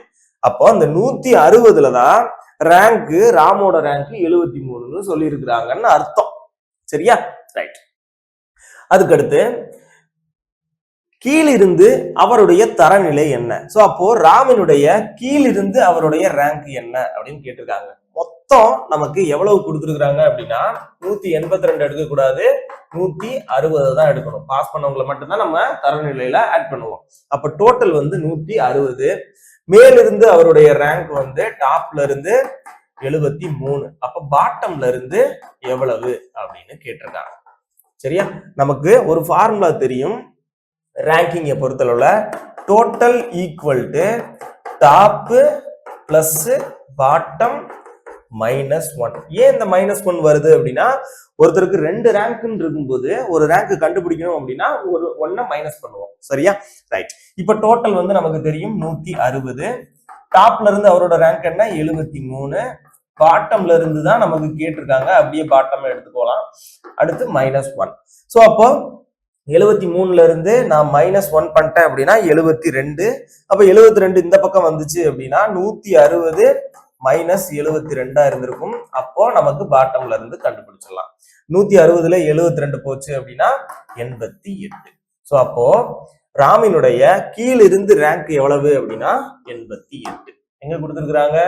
செகண்ட் ஆப்ஷன்ல கொடுத்திருக்கிறாங்க. அடுத்த கேள்வி பார்க்கலாம். APRXS மற்றும் Z ஆகியோர் ஒரு வரிசையில் அமர்ந்திருக்கிறார். அப்போ இதுல 6 பேர் இருக்காங்க. இந்த 6 பேரும் ஒரு வரிசையில அமர்ந்திருக்கிறார்களாம். அதுல வந்து என்ன டைரக்ஷன் எல்லாம் சொல்லல, ஒரு ரோல உட்கார்ந்து இருக்கிறாங்க அப்படின்னு சொல்லிட்டாங்க. அப்ப நம்ம இப்படி வரிசையில உட்கார்ந்து இருக்கனாலே நம்ம என்ன பண்ணிடலாம், நார்த்தை பார்த்து உட்கார்ந்துருக்காங்க அப்படின்னு வச்சுக்கலாம். ஓகேவா? நானா எடுத்துக்கிறேன். எஸ் மற்றும் இசட் ஆகியோர் நடுவில் அமர்ந்திருக்கிறார்கள். அப்போ மொத்தம் எத்தனை பேர் இருக்கிறாங்க? 6 பேர் இருக்காங்க. 1 2 3 4 5 6ன்னு வச்சுக்கலாம். இதுல நடுவுல எஸ்ஸும் இசட்டும் இருக்காங்களாம். நடுவுல இருக்காங்கன்னு அர்த்தம்னா எஸ்ஸும் இசட்டும் இந்த 3 நாள்ல இருக்கலாம். இல்ல இசட் எஸ்ன்றவங்க இப்படி கூட இருக்கலாம். சோ இப்படி இருந்திருக்கலாம். அதுக்கடுத்து என்ன சொல்லிட்டாங்க அப்படின்னா, ஏ அண்ட் பி ஆகியோர் இரு முனைகளில் அமர்ந்திருக்கின்றனர். அப்பனா ஏயும் பியும் கடைசியில உட்கார்ந்துருக்காங்க. ஒண்ணு இந்த இடத்துல ஏ இருக்கலாம், இந்த இடத்துல பி இருக்கலாம். இல்லைன்னா பி இந்த இடத்துல இருக்கலாம், ஏ இந்த இடத்துல இருக்கலாம். எப்படி வேணாலும் இருக்கலாம். சோ இதுல வேற ஏதாவது சொல்லியிருக்காங்களா அப்படின்றத பார்க்கலாம். ஏ பத்தியும் பி பத்தியும். ஏயின் இடது பக்கத்தில் உடனடி இடது பக்கத்தில், சோ ஏயின் உடனடி இடது பக்கத்தில் ஆர் அமர்ந்திருக்கிறார் அப்படின்னு சொல்லியிருக்கிறாங்க. ஓகேவா? ஏயின் உடனடி இடது பக்கத்தில், உங்களுக்கு இந்த கொஸ்டின்ல கரெக்டா கொடுத்துருப்பாங்க. சோ இந்த இதுல வந்து சேஞ்ச் ஆயிருக்கு, நான் வந்து அங்க சேஞ்ச் பண்ண சொல்லிடுவேன். சோ ஏயின் உடனடி இடது பக்கத்தில் ஆர் அமர்ந்துள்ளார். சோ அப்போ R is sitting on the immediate left of A. So ஏயினுடைய உடனடி இடதுபுறத்தில் ஆர் இருக்காராம். அப்ப ஏ இங்க இருந்தா தான் ஆர் இங்க இருக்க முடியும். அதாவது ஏங்கிறவர் ரைட் ஹேண்ட்ல இருந்தா தான் அவருடைய இடதுபுறத்துல ஆர் இருக்க முடியும். ஓகேவா? ரைட். அப்பனா ஏ ரைட் சைடுல எண்ட்ல இருந்தாருன்னா பி தான் இந்த பக்கம் இருந்திருக்க முடியும். மீதி யார் இருக்கா? எக்ஸ் மட்டும்தான் இருக்காரு. அப்போ எக்ஸ் தான் இங்க இருந்திருப்பா. சோ அப்போ பியின் உடனடி வலது பக்கத்தில் அமர்ந்திருப்பவர் யார் அப்படின்னு கேக்குறாங்க. பியினுடைய உடனடி வலதுபுறத்தில் எக்ஸ் தான் இருக்கிறாரு. சோ எக்ஸ் தான் நமக்கான ஆன்சர். தேர்ட் ஆப்ஷன்ல கொடுத்திருக்காங்க. ஓகேவா? Question number 116. கொடுக்கப்பட்ட கேள்வியில் விடுபட்ட எண்ணை கண்டறிக. சோ இங்க பார்க்கலாம். கொஸ்டின் மார்க் கொடுக்கறதுல நம்ம என்ன வரும் அப்படின்றத கண்டுபிடிக்கணும். சோ 5 8 அதுக்கடுத்து இங்க என்ன வரும் 13ன்னு வந்திருக்குன்னு பாருங்க. இந்த உள்ள இருக்கிற நம்பரை வச்சுதான் இந்த கொஸ்டினை சால்வ் பண்ணிருப்பாங்க. இந்த 5ஐயும் உள்ள இருக்கக்கூடிய 3ஐயும் ஆட் பண்ணோம் அப்படின்னா 8 கிடைக்கும். அதே மாதிரி வெளியில இருக்கக்கூடிய 8ஐயும் உள்ள இருக்கக்கூடிய 4ஐயும் ஆட் பண்ணா 12 கிடைக்கும். ஓகேவா? அதே மாதிரி வெளியில இருக்கக்கூடிய 12ஐயும் இங்க இருக்கக்கூடிய 1ஐயும் ஆட் பண்ணோம் அப்படின்னா 13 கிடைக்கும். சோ அப்போ நம்ம கால்குலேட் பண்ணது கரெக்டான லாஜிக் தான். அப்போ இந்த இடத்துல என்ன வந்திருக்கு நம்பரு 12. அப்ப தேர்ட் ஆப்ஷன் தான் கரெக்ட். சோ 12 தான் சரியான விடை. ரைட். அடுத்த கேள்வி பார்க்கலாம். கோடிங் டிகோடிங்ல இருந்து டைரக்ட் கோடிங்கா கொடுத்திருக்காங்க. B என்பது 8 எனவும், F என்பது 6 எனவும், Q என்பது 4 எனவும், D என்பது 7 எனவும், T என்பது 2 எனவும், N என்பது 3 எனவும், K என்பது 5 எனவும் குறிப்பிட்டால் QKTBFM என்பது எதனை குறிக்கும் அப்படின்னு கேட்டிருக்காங்க. Qக்கு என்ன 4, Kக்கு என்ன Kக்கு 5, Tக்கு 2, Bக்கு 8, Fக்கு 6, அதுக்கடுத்து Mக்கு என்ன கொடுத்திருக்காங்க 3. அப்ப 452 863 அப்படின்னு எங்க இருக்கு? இந்த இருக்கு. ஃபோர்த் ஆப்ஷன்ல கொடுத்திருக்காங்க. 452 863 ஃபோர்த் ஆப்ஷன். சோ அடுத்த கேள்வி, ஃபைண்ட் த நெக்ஸ்ட் டேர்ம். அடுத்து வரும் எண்ணை கண்டறிக. சோ அடுத்து என்ன வரும் அப்படின்னு கேட்டிருக்காங்க நம்பர் சீரிஸை பொறுத்தளவுல. சோ இதுல நிறைய லாஜிக்கை யூஸ் பண்ணி பார்த்தேன், எதுக்குமே ஆன்சர் வரல. அப்ப இதுல பாக்குறோம் அப்படின்னா 6ஐயும் மல்டிப்ளை பண்ணா 36. இந்த 2 டிஜிட்டையும் மல்டிப்ளை பண்ணிருக்காங்க. 6 6 36. இந்த 2 டிஜிட்டையும் மல்டிப்ளை பண்ணோம்னா 3×18. அப்ப இந்த 2 டிஜிட்டையும் மல்டிப்ளை பண்ணோம்னா 4×8. அப்போ நமக்கான ஆன்சர் 8. அடுத்த கொஸ்டின், 22 ஆட்கள் 10 நாட்களில் 110 மீட்டர் நீளமுள்ள சுவரை கட்டி முடித்தால் 30 ஆட்கள் 6 நாட்களில் கட்டி முடிக்கும் சுவரின் நீளம் என்ன அப்படின்னு கேட்டிருக்காங்க. மீட்டர்ல கேட்டிருக்காங்க. ரைட். இப்போ நமக்கு இது எந்த மெத்தட்ல சால்வ் பண்ணுவோம் அப்படின்னா m1 d1 h1 divided by w1 equal to m2 d2 h2 w2. So அப்போ டைம் அண்ட் ஒர்க்ல இந்த மெத்தட்ல தான் நம்ம சால்வ் பண்ணுவோம். ரைட். இப்போ செயின் ரூல்ஸ்னு சொல்லுவாங்க. ஸோ அப்போ ஆட்கள் எம்ங்கிறது மென்னு. ஸோ அப்போ 22 ஆட்கள் 110 மீட்டர் உள்ள, அப்பனா அதுதான் வேலை. அப்ப அதை 110 கீழே போட்டலாம். ஒர்க் 1. சுவரை கட்டி முடித்தால், அதாவது 110 மீட்டர் 10 நாட்களில், நாட்களுக்கு டேக்கு பதிலா 10 ஈக்குவல் டு 30 ஆட்கள் 6 நாட்களில் எவ்வளோ மீட்டர் வேலை செய்வாங்க அப்படின்னு கேட்டிருக்காங்க. ஸோ இப்போ என்ன பண்ணிடலாம், இந்த ஜீரோக்கு இந்த ஜீரோவை கேன்சல் பண்ணிடலாம். 11 வச்சு அடிச்சோம் அப்படின்னா 2, 2 வச்சு அடிச்சோம் அப்படின்னா 15, 6 15 90. அப்போ 90 மீட்டர் நீளமுள்ள சுவரை கட்டி இருப்பாங்க. செகண்ட் ஆப்ஷன்ல கொடுத்துருக்காங்க. அடுத்த கேள்வி பார்க்கலாம். ஒருவர் அலுவலகத்தில் இருந்து வீட்டிற்கு செல்கிறார். ஸோ அப்போ அலுவலகத்திலிருந்து ஆபீஸ்ல இருந்து வீட்டுக்கு போறாரு. சரியா? அப்போ ஆபீஸ் தான் ஸ்டார்டிங் பாயிண்ட். அங்க இருந்து வீட்டுக்கு போறது என்ன திசையில கொடுத்துருக்காங்க அப்படின்னா அவன் கிழக்கு நோக்கி செல்கிறான். அப்போ இங்க இருந்து ஆபீஸ்ல இருந்து ஈஸ்ட் டைரக்ஷன்ல போறாராம். எவ்வளவு தூரம் போறாரு அப்படின்னா 20 மீட்டர் கடந்த பிறகு. ஸோ அப்பனா அவன் கிழக்கு நோக்கி செல்கிறான். 20 மீட்டர் கடந்த பிறகு தெற்கு நோக்கி 10 மீட்டர் செல்கிறான். அப்பனா கிழக்கு நோக்கி எவ்வளவு தூரம் போறாரு அப்படின்னு அர்த்தம் அப்படின்னா 20 மீட்டர். அதுக்கடுத்து தெற்கு நோக்கி 10 மீட்டர் செல்கிறார். ஸோ அப்ப தெற்கு நோக்கினா இதுதான் 10 மீட்டர். அதுக்கடுத்து பின்பு 35 மீட்டர் மேற்கு நோக்கி செல்கிறான். ஸோ இங்க இருந்து மேற்குனா இந்த பக்கம். இது வரைக்கும் 20, அதுக்கடுத்து இது ஒரு 15. ஸோ அப்போ நான் இதை 20 15 எடுத்துக்கிறேன். இது வந்து கேள்வியில யூஸ் ஆகும். ஸோ இந்த பாயிண்ட்டுக்கு வந்துட்டாருன்னு வச்சுக்கிறோம். அடுத்தது மேலும் 5 மீட்டர் வடக்கு நோக்கி செல்கிறார். ஸோ இங்க இருந்து வடக்குனா இது ஒரு 5 மீட்டர் போறாரு. இது டோட்டலா 10னா இதுல பாதி தூரம் போயிருப்பார். ஓகேவா? அடுத்து அவன் கிழக்கு நோக்கி திரும்பி 15 மீட்டர் நடக்கிறான். ஸோ அப்ப 15 மீட்டர்னா இது எல்லாமே ஒரு நேர்கோட்டுல வந்துருச்சு. இப்ப தொடக்க நிலைக்கும் கடைசி நிலைக்கும் உள்ள தூரம் என்ன? தொடக்க நிலை எங்க இருக்கு? இந்த இருக்கு. கடைசி நிலை இங்க இருக்கு. ஸோ அப்போ இதுக்கு இடைப்பட்ட தூரம் எவ்வளவு? 5 மீட்டர். ஸோ 5 மீட்டர்ங்கிறது நமக்கு செகண்ட் ஆப்ஷன்ல கொடுத்துருக்காங்க. ஓகேவா? அடுத்த கேள்வி பார்க்கலாம். ஏ பியை விட 2 மடங்கு வேகமும். ஸோ அப்போ ஏ பின்னு வச்சுக்கலாம். ஏ பியை விட 2 மடங்கு வேகமா? இது வந்து ஸ்பீடு ரேஷியோ கொடுத்துருக்காங்க. ஸோ ஏ பி, ஸோ ஏயினுடைய ரேஷியோ பியை விட 2 மடங்கு. அப்போ பி 1னா ஏ வந்து 2. அதுக்கடுத்து பி சிஐ போல 3 மடங்கு வேகமும் உடையவர். ஸோ அப்பனா சிஐ விட 3 மடங்கு. அப்போ பிங்கிறவரு சிஏ விட, அப்ப பி சிங்கிறத நான் தனியா எடுத்தேன் அப்படின்னா பி 3னா சி 1. நான் இந்த இடத்துல இப்ப ரேஷியோ எப்படி எடுத்தேன்னா 3 1ன்னு எடுத்துக்கலாம். சரியா? ரைட். அப்போ இப்போ என்ன சொல்லிட்டான் அப்படின்னா 54 நிமிடங்களில் சி கடக்கும் ஒரு பயணம் பியால் கடக்கப்படும் நேரம் என்ன? ரைட். இப்போ இதுல 3 பேத்துக்கும் ரேஷியோ கண்டுபிடிச்சிடலாம். ஸ்பீடு ரேஷியோ கண்டுபிடிச்சிடலாம். அதோட ரெசிப்ரோக்கல் தலைகீழி தான் நமக்கு நேரம். ஸ்பீடோட தலைகீழி தான் நேரம். ஸோ அது என்னன்னு பார்க்கலாம். அப்ப ரேஷியோ எப்படி இதை கண்டுபிடிக்கணும் அப்படின்னா இந்த இடத்துல 1 சப்ஸ்டிட் பண்ணிடலாம். இங்க 3 வந்திருக்கும். அப்போ 1 1 3 1 3 3 2 6. ஸோ அப்போ ஏயினுடைய வேகம் அதிகமா இருக்கு, பியினுடைய வேகம் ஏயை விட கம்மியா இருக்கு. அதே இது சியின் வேகம் அதை விட கம்மியா இருக்கு. இப்போ ஸ்பீடு அதிகமாக அதிகமாக, அதாவது வேகம் அதிகமாக அதிகமாக நேரம் குறையும். சரியா? அப்போ இவங்களுடைய நேரத்தின் ரேஷியோ கண்டுபிடிச்சிடலாமா? இப்போ ஸ்பீடோட தலைகீழி தான் ரேஷியோ அப்படின்றதுனால 1:3:6ன்னு போட்டக்கூடாது. ஸோ இப்போ என்ன பண்ணணும் அப்படின்னா இந்த 3 எண்ணுக்கும் எல்சிஎம் எடுக்கணும். 6 3க்கு எல்சிஎம் எடுத்தோம் அப்படின்னா என்னதான் கிடைக்கும்? 6 தான் கிடைக்கும். ஓகேவா? அதை அப்படியே சப்ஸ்டிட்யூட் டிவைட் பண்ணிடலாம். அப்போ இங்க ஃபர்ஸ்ட்ல இருக்கிறது என்ன அப்படின்னா 6. ஸோ 6ஆல அப்படியே டிவைட் பண்ணோம் அப்படின்னா 1. அதுக்கடுத்து 6 3ஆல டிவைட் பண்ணோம் அப்படின்னா 2. அதே மாதிரி 6 1ஆல டிவைட் பண்ணோம் அப்படின்னா 6. சோ அப்போ ஏயினுடைய நேரம் வந்து ஏயினுடையது 1, பியினுடையது 2, சியினுடையது 6. சோ அப்போ 1:2:6ன்னு மாறிடுச்சு. இப்போ சியோட நேரம் கொடுத்துட்டாங்க 54. அப்ப இந்த 6 தான் நேரம்ங்கிறது 6 தான் 54. பி எவ்வளவுன்னு கேட்டிருக்காங்க. பி எவ்வளவு 2. சோ 2 எவ்வளவுன்னு பார்க்க போறோம். சோ அப்போ 6 வச்சு அடிச்சோம் அப்படின்னா 9 9 18. அப்போ பியினுடைய நேரம் 18 நிமிடம். ஓகேவா? ரைட், அடுத்த கேள்வி பார்க்கலாம்.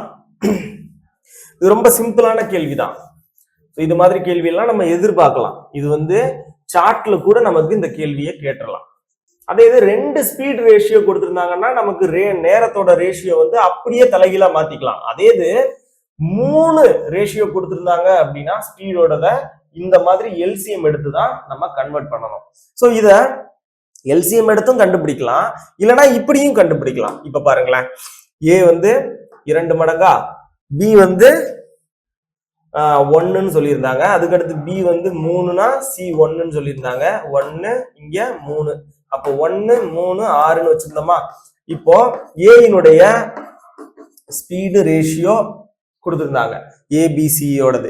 இப்போ நேரத்தோட ரேஷியோ கொடுத்துருக்காங்கன்னு வச்சுக்கோமே. எப்படி கண்டுபிடிக்கலாம் அப்படின்னா, அப்படியே ஏயை நான் மறைச்சிட்டு மீதி இருக்கிறத நம்ம சால்வ் பண்ணோம் அப்படின்னா 3.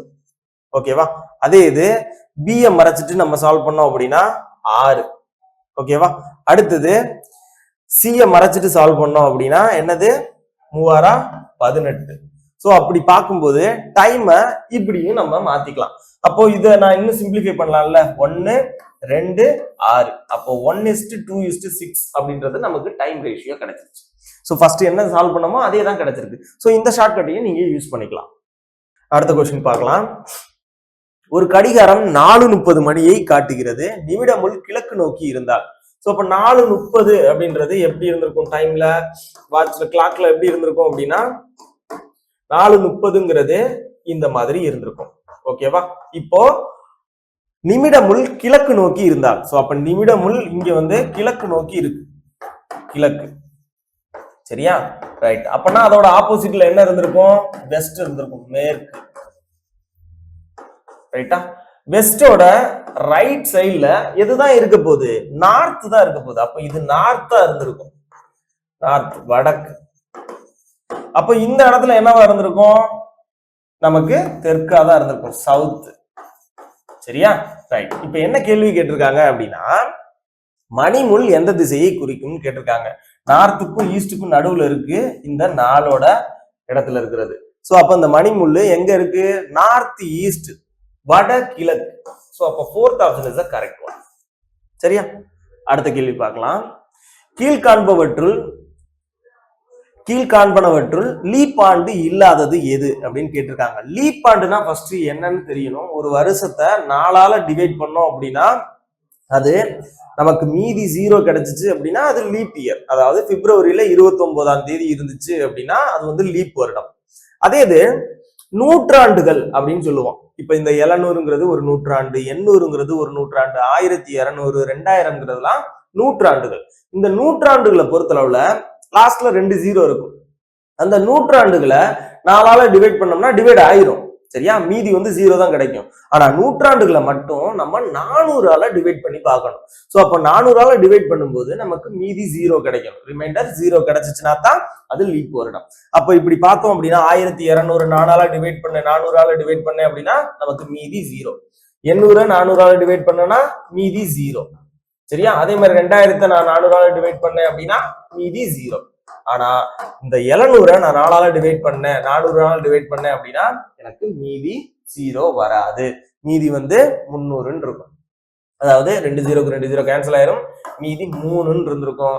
அப்போ கண்டிப்பாக இது லீப் இயர் கிடையாது. So first option is the correct one. மத்த எல்லாமே வந்து லீப் இயர். அடுத்த क्वेश्चन, ஆபரணங்கள் தங்கம் ஊசி என்பது எது அப்படின்னு கேட்டிருக்காங்க. இது வந்து ஒத்தத்தன்மை, ஒற்றுமை பண்பு அப்படின்னு அனலாகின்னு சொல்லுவோம்ல, அந்த டாபிக்ல இருந்து கேட்கப்பட்ட ஒரு கேள்வி. சோ அப்போ தங்கத்துல இருந்து ஆபரணங்கள் தயாரிப்போம். அப்ப ஊசிய எதுல இருந்து தயாரிப்போம்? ஸ்டீல், இரும்புல இருந்து தான் ஊசிய தயாரிப்போம். இரும்புங்கிறது நமக்கு தேர்ட் ஆப்ஷன்ல கொடுத்துருக்காங்க. அடுத்த கேள்வி பார்க்கலாம். 400 மில்லி கரைசலில் 15% ஆல்கஹால் உள்ளது. சோ அப்போ மொத்தம் 400 ml மிக்சர் இருக்கு. அதுல ஆல்கஹால் வந்து நமக்கு எவ்வளவு இருக்கு அப்படின்னு பார்த்தோம் அப்படின்னா 15% இருக்காம். அப்போ வாட்டர் எவ்வளவு இருந்திருக்கும்? மீதி இருக்கக்கூடிய வேற மிக்சர் என்ன வாட்டரா நம்ம எடுத்துக்குவோம். அதுல எவ்வளவு இருக்கு அப்படின்னா 85% இருந்திருக்கும். சரியா? அப்போ 100 தான் 400 அப்படின்னா 15 எவ்வளவு? 2 0 கேன்சல் பண்ணோம் அப்படின்னா 60. சோ அப்போ ஆல்கஹால் 60 மில்லி இருந்திருக்கும். அதே மாதிரி வாட்டர் அப்ப எவ்வளவு இருந்திருக்கும்? 340 ml இருந்திருக்கும். சரியா? வாட்டர் வந்து 340 ml இருந்திருக்கும்.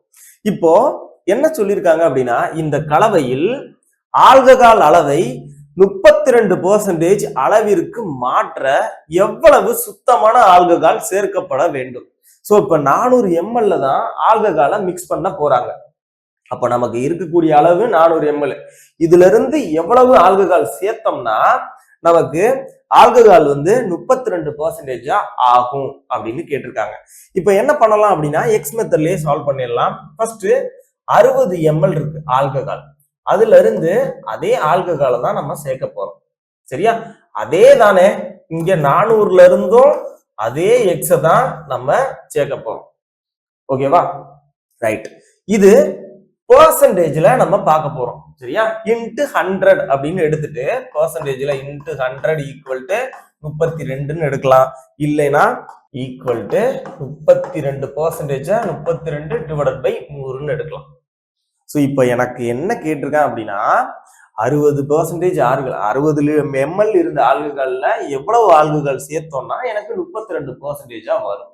ஸோ அதே தானே 60 ml ஆல்கஹாலோட எவ்வளவு ஆல்கஹால் சேர்க்கிறோம் அதே தான் 400ல தானே மிக்ஸ் பண்ண போறோம். 400ல தானே நம்ம கலக்க போறோம். அப்போ 400ல இருந்து எக்ஸ் எவ்வளவு அப்படின்றது இந்த எக்ஸினுடைய மதிப்பை நம்ம எடுக்கலாம். ஸோ இதை கிராஸ் மல்டிப்ளை பண்ணோம் அப்படின்னா 6000 பிளஸ் 100 எக்ஸ் அதுக்கடுத்து ஈக்குவல் டு 4 × 32 அப்படின்னு பார்த்தோம் அப்படின்னா 4 12 4 2 8 அப்ப 128 2 0 பிளஸ் 32 எக்ஸ்.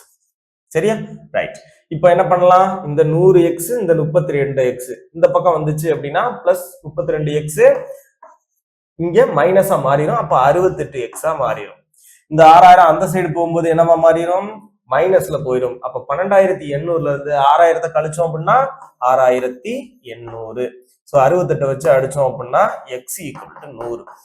அப்போ எவ்வளவு நான் ஆட் பண்ணேன் அப்படின்னா எனக்கு ஆல்கஹாலின் அளவு 32% வரும் அப்படின்னா 100 ml வந்து நான் ஆட் பண்ணணும். ஓகேவா? ரைட்டா? சோ நமக்கு பார்த்த உடனே 68ன்னு தெரியும். ஆனா 68 கிடையாது. இதுல ஒரு சின்ன ட்ரிக் இருக்கு. இதை நீங்க யூஸ் பண்ணாதான் இதற்கான ஆன்சர் கரெக்ட். அடுத்த கொஸ்டின் பார்க்கலாம். இரு சதுரங்களின் பரப்புகளின் விகிதம் 225 256 எனில் அவற்றின் சுற்றளவுகளின் விகிதம் என்ன அப்படின்னு கேட்டிருக்காங்க. சோ பரப்பளவு சதுரத்தின் பரப்பளவுக்கான ஃபார்முலா a². இங்க கொடுத்திருக்கிறது a² தான். இதுவும் a² தான். அப்போ a² ஈக்குவல் டு 225னா சைடு எவ்வளவு? a equal to square root of 225. அப்படின்னா 225 எதோட ஸ்கொயரு? 15ஓட ஸ்கொயர். 256 எதோட ஸ்கொயரு? 16ஓட ஸ்கொயர். அப்படின்னா இதனுடைய சுற்றளவின் விகிதம் என்னன்னு கேட்டிருக்காங்க. சுற்றளவுக்கு ஃபார்முலா என்ன அப்படின்னா 4a. சோ அப்போ 4 × 15 இஸ்டு 4 × 16 4 4 கேன்சல் ஆயிரும். அப்ப 15 16 தான் மீதி இருக்கும். 15:16 அப்படின்றதான் சரியான விடை. தேர்ட் ஆப்ஷன்ல கொடுத்துக்கிறாங்க. அடுத்த கேள்வி பார்க்கலாம். மண்டேயின் நீர்பிம்பம் காண்க. So the water image of Monday. So அப்ப மண்டேன்னு ஒரு வார்த்தை கொடுத்துருக்காங்க. அதோட வாட்டர் இமேஜ் கேட்டிருக்காங்க. வாட்டர் இமேஜ்னா எப்படி இருக்கும்? தலைகீழா மாறி இருக்கும். டாப்பு பாட்டம் சேஞ்ச் ஆயிருக்கும். அதே இது மிரர் இமேஜ்னா லெஃப்ட் ரைட் சேஞ்ச் ஆயிருக்கும். இப்ப நான் வந்து இதை ஷார்ட்கட்ல கிளாஸ்ல என்ன சொல்லியிருப்பேன் அப்படின்னா கொஸ்டின் பேப்பரை நம்ம இப்படி திருப்பி பார்த்தோம்னா மிரர் இமேஜ். அதே இது அந்த திருப்பினதை இன்னொரு தடவை கிளாக் வைஸ்லயும் ஆன்டி கிளாக் வைஸ்லயும் திருப்பி பார்த்தோம் அப்படின்னா அதுதான் வாட்டர் இமேஜ். சோ அப்ப கொஸ்டின்ல இதே ஆன்சர் சேமா ஆப்ஷன்ல இருக்கிறத பார்த்து டிக் பண்ணிட்டு போயிருங்க, வேற எதுவுமே பண்ண தேவையில்லை. இந்த மாதிரி எழுத்துக்கள்ல கொடுத்திருந்தா ரைட். அப்போ இதோட தலைகீழ் எப்படி இருந்திருக்கும், இந்த மாதிரி இருந்திருக்கும். லெஃப்ட் ரைட் சேஞ்ச் ஆகாது. அப்ப ஃபர்ஸ்ட்ல எம் தலைகீழா இருக்கணும். அப்படி பார்த்தோம் அப்படின்னா எந்த ஆப்ஷன் தான் கரெக்டா இருக்கு, ஃபோர்த் ஆப்ஷன் இஸ் கரெக்ட். வேற எந்த இதுலயுமே ஃபர்ஸ்ட் லெட்டர் எம் கிடையாது. சோ அப்போ ஃபோர்த் ஆப்ஷன் இஸ் கரெக்ட் ஒன்னு போட்டு போயிட்டே இருக்கலாம். அடுத்த கொஸ்டின் பார்க்கலாம். ஒரு பகடையின் 2 நிலைகள் கீழே கொடுக்கப்பட்டுள்ளன. மேல் பக்கத்தில் எண் 5 இருந்தால் அடிப்பக்கத்தில் இருக்கும் எண் எது? இந்த மாதிரி கேள்வி கொடுத்திருக்காங்க. மேல 1 6 தானே சார் இருக்கு அப்படின்னு சொல்லக்கூடாது. 5 இருந்துச்சுன்னா என்ன ஆப்போசிட்டா இருந்திருக்கும். அப்ப 5ஓட ஆப்போசிட் கேட்டிருக்காங்க. சரியா? இதுல நம்ம இந்த கொஸ்டினை பொறுத்தளவுல அட்ஜசன்ட் டைப்ல சால்வ் பண்ணலாம், அல்லது சிங்கிள் டிஜிட் மெத்தட்ல சால்வ் பண்ணலாம், இல்லைன்னா டபுள் டிஜிட் மெத்தட்ல சால்வ் பண்ணலாம். சோ இதுல அட்ஜசன்ட்ல செக் பண்ணி பார்க்கலாம். இதுல ரெண்டுலையும் காமனா இருக்கக்கூடிய நம்பர் என்னன்னு பார்த்தோம் அப்படின்னா 2. இதோட அருகில் இருக்கக்கூடிய எண்கள் எல்லாம் பாருங்க, 1 4 2 6 3 6. அப்போ 2னுடைய அருகில் இருக்கக்கூடிய எண்கள் அதோட எதிர்பக்கமா இருக்காது. அப்பன்னா 2ஓட அட்ஜசன்ட்ல யாரெல்லாம் இருக்கா, 1 4 3 6. அப்ப மீதி இருக்கிறது யாரு, 5 தான். அதுதான் 2ஓட ஆப்போசிட். அப்பன்னா 5க்கு ஆப்போசிட் என்னவா தான் இருந்திருக்கும், 2ஆ தான் இருந்திருக்கும். That's it. What is the number of minimum straight line in the following figure? பின்வரும் படத்தில் உள்ள குறைந்தபட்ச நேர்கோடுகளின் எண்ணிக்கை என்ன அப்படின்னு கேட்டிருக்காங்க. சோ இதுல என்ன பண்ணலாம் அப்படின்னா, ஹரிசாண்டல் லைன் எத்தனை இருக்கு, சரியா, அதுக்கு அடுத்து வெர்டிக்கல் லைன் எத்தனை இருக்கு, அதே மாதிரி இன்க்ளைன் லைன் எத்தனை இருக்கு, இது எல்லாத்தையும் நம்ம கூட்டணும் அப்படின்னா ஈஸியா ஆன்சரை கண்டுபிடிச்சிடலாம். அப்போ ஹரிசாண்டல் எத்தனை இருக்கு, 1 2. சரியா? இதை தனித்தனியா எண்ணிடக்கூடாது. இது 1 இது 2 இது 3 அப்படின்னு தனித்தனியா எண்ணிடக்கூடாது. குறைந்தபட்ச நேர்கோடுகள்னு கேட்டாங்க. சோ அப்ப என்னன்னா ஒரே கோடா அதை எடுத்துக்கணும். அப்ப ஹரிசாண்டல் லைன் 2, வெர்டிக்கல் லைன் எத்தனை இருக்கு, 1 2. அப்ப வெர்டிக்கல் ஒரு 2. இன்க்ளைன் லைன் அதாவது குறுக்கு கோடுகள் எத்தனை இருக்கு அப்படின்னு பார்த்தோம் அப்படின்னா 1 2 3 4 5. சோ அப்போ இன்க்ளைன் லைன் 5. மொத்தம் எவ்வளவு, 9 ஸ்ட்ரெயிட் லைன் ஃபர்ஸ்ட் ஆப்ஷன்ல கொடுத்திருக்காங்க. அடுத்த கொஸ்டின் பார்க்கலாம். ஏ மற்றும் பி இன் வயது விகிதம் 3:1. சோ அப்போ தற்போதைய வயது ஏபியினுடைய தற்போதைய வயது விகிதம் 3:1. சோ 3x 1x அப்படின்னு வச்சுக்கலாம். 15 ஆண்டுகளுக்கு பிறகு, சோ அப்போ பிளஸ் 15, இங்கேயும் பிளஸ் 15. 15 ஆண்டுகளுக்கு பிறகு இந்த விகிதம் 2:1 எனில் அப்ப 2:1 மாறிதான். அப்போ 2/1 மாறிதான் எனில் அவர்களின் தற்போதைய வயது என்ன? அப்போ இந்த இடத்துல எக்ஸுக்கு பக்கத்துல இருக்கக்கூடிய வேல்யூக்கு எக்ஸினுடைய மதிப்பை கண்டுபிடிச்சு மல்டிப்ளை பண்ணிட வேண்டியதான். எக்ஸோட மதிப்பை கண்டுபிடிச்சலாமா? அப்போ கிராஸ் மல்டிப்ளை பண்ண வேண்டியதுதான். 3x பிளஸ் 15, 1x அந்த சைடு போகும்போது 2x பிளஸ் 30.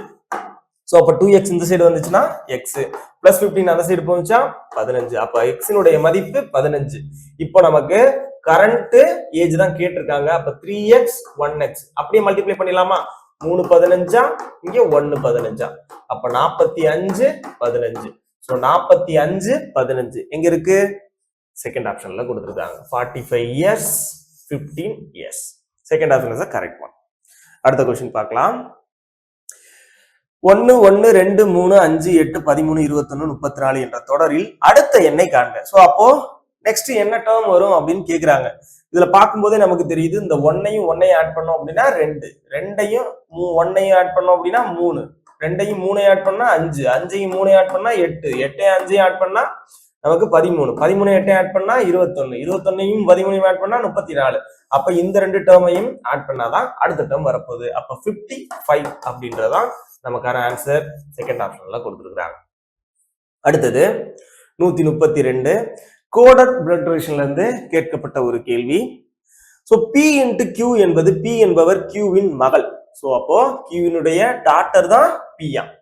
சோ இந்த சிம்பிள் தான் ரொம்ப ரொம்ப முக்கியம். மல்டிபிளிகேஷன் வந்துச்சுன்னா மகள்னு எடுத்துக்கிறோம். இந்த இதுல இருந்து Qவினுடைய மகள் P. P பிளஸ் Qனா P என்பவர் Qவின் தந்தை. சோ Qவினுடைய தந்தை P. P டிவைடட் பை Qனா P என்பவர் Qவின் தாய். சோ Qவினுடைய தாய் P. P மைனஸ் Q என்பது P என்பவர் Qவின் சகோதரர். அப்ப Qவினுடைய பிரதர் P. சோ அப்ப ரிவர்ஸ்ல தான் போயிருக்கு. அந்த மாதிரி ஒரு ஈக்குவேஷன் கொடுத்துருக்காங்க. இந்த ஈக்குவேஷனை தான் நம்ம சால்வ் பண்ணணும். அப்போ A டிவிஷன் B. அப்போ B யினுடைய தாய் A.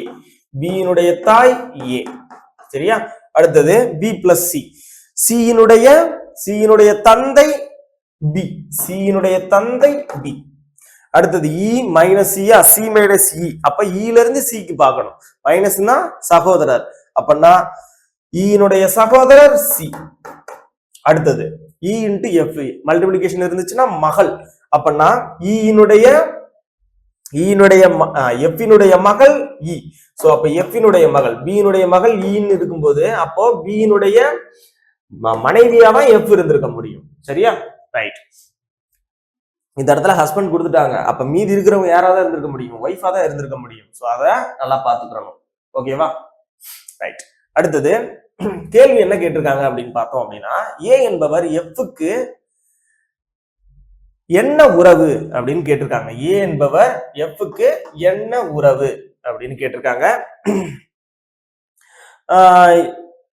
Fக்கு என்ன உறவு அப்படின்னு பார்த்தோம் அப்படின்னா, B யினுடைய தாய் தான் A. அப்ப F யினுடைய மாமியார் தான் A. சரியா? அத்தை வேற மாமியார் வேற. சோ அப்போ என்ன ஆன்சர் கொடுக்கணும்? மாமியார் தான் கொடுக்கணும். அத்தைன்னு போட்டு போயிடக்கூடாது. சோ மாமியார் வேற அத்தை வேற. கணவன் அல்லது மனைவியின் தாய் வந்து நமக்கு மாமியார் வேணும். ஓகேவா? அத இங்கிலீஷ்ல மதர் இன் லா அப்படின்னு சொல்லுவாங்க. ஃபர்ஸ்ட் ஆப்ஷன்ல கொடுத்துருக்காங்க. தனித்திருக்கும் ஒன்றை காண்க. சோ இதுல டிஃபரெண்டா இருக்கிறது எதுன்னு கேட்டிருக்காங்க. எந்த நம்பர் இருக்குன்னு பார்த்துடலாம். சோ 1975ங்கிறத 1579 நமக்கு இன்க்ரீசிங் ஆர்டர்ல எழுதியிருக்காங்க. அதாவது இன்க்ரீசிங் ஆர்டர்ல எழுதியிருக்காங்க. அதே இது இங்க பாருங்க 3152. சோ இதை வந்து டிக்ரீசிங் ஆர்டர்ல எழுதியிருக்காங்க 5321. சோ இதே இருக்கிற நம்பரை தான் அப்படியே எழுதியிருக்கிறாங்க. அதாவது அதிக எண்ல இருந்து குறைந்த எண். சரியா? மதிப்பு குறைந்த எண்ணை அரேஞ்ச் பண்ணியிருக்கிறாங்க. சோ இது இன்க்ரீசிங் ஆர்டர், இது டிக்ரீசிங் ஆர்டர்ல இருக்கு. சரியா? ரைட். இங்க பாருங்க 4283. இதுவும் டிக்ரீசிங் ஆர்டர்ல இருக்கு. சரியா? ரைட். அதே மாதிரி 8171 இதுவும் டிக்ரீசிங் ஆர்டர்ல இருக்கு. சோ அப்போ எது டிஃபரெண்டா இருக்கு? இது மட்டும் தான் இன்க்ரீசிங் ஆர்டர்ல இருக்கு. சோ அப்போ ஃபர்ஸ்ட் ஆப்ஷன் தான் நமக்கு கரெக்ட் ஆன்சர். அடுத்த கேள்வி பார்க்கலாம். இம்ரானின் உணவு கட்டணமான ரூபாய் 4750 40% மற்றும் பின்னர் 10% தள்ளுபடிகள் கிடைக்கும்.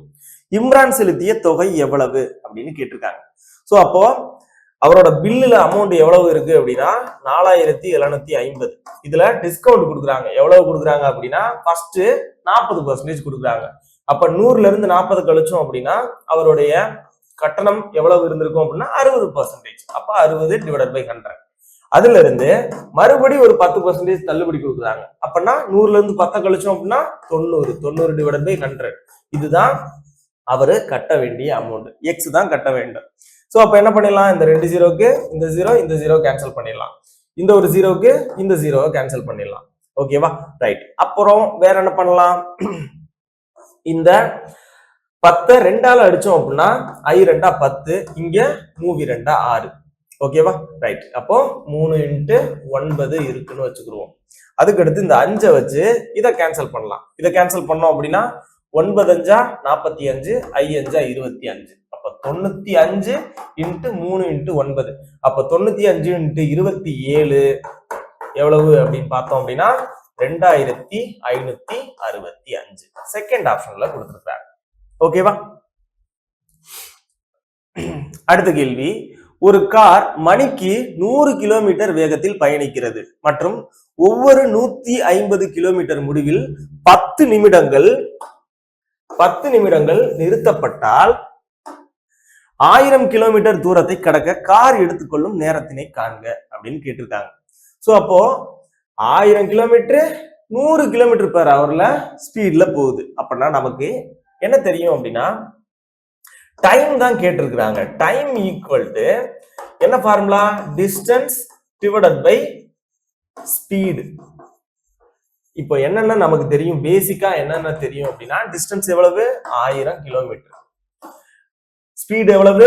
100 கிலோமீட்டர் பெர் ஹவர். இந்த 2 ஜீரோக்கு கேன்சல் பண்றோம் அப்படின்னா நமக்கு டைம் கிடைக்கும். எவ்வளவு? 10 ஹவர்ஸ். சோ 10 ஹவர்ஸ்ங்கிறது நார்மலா 1000 கிலோமீட்டர் 100 கிலோமீட்டர் ஸ்பீட்ல போனோம் அப்படின்னா நமக்கு 10 ஹவர்ஸ் ஆகும். ஆனா இங்க என்ன பண்றாங்க அப்படின்னா 150 கிலோமீட்டர் ஒரு தடவை 10 நிமிஷம் ரெஸ்ட் எடுக்கிறாங்களாம். அப்ப 150 கிலோமீட்டருக்கு ஒரு தடவை 10 நிமிஷம் ரெஸ்ட் எடுத்தோம் அப்படின்னா நமக்கு கேப் எவ்வளவு வரும்?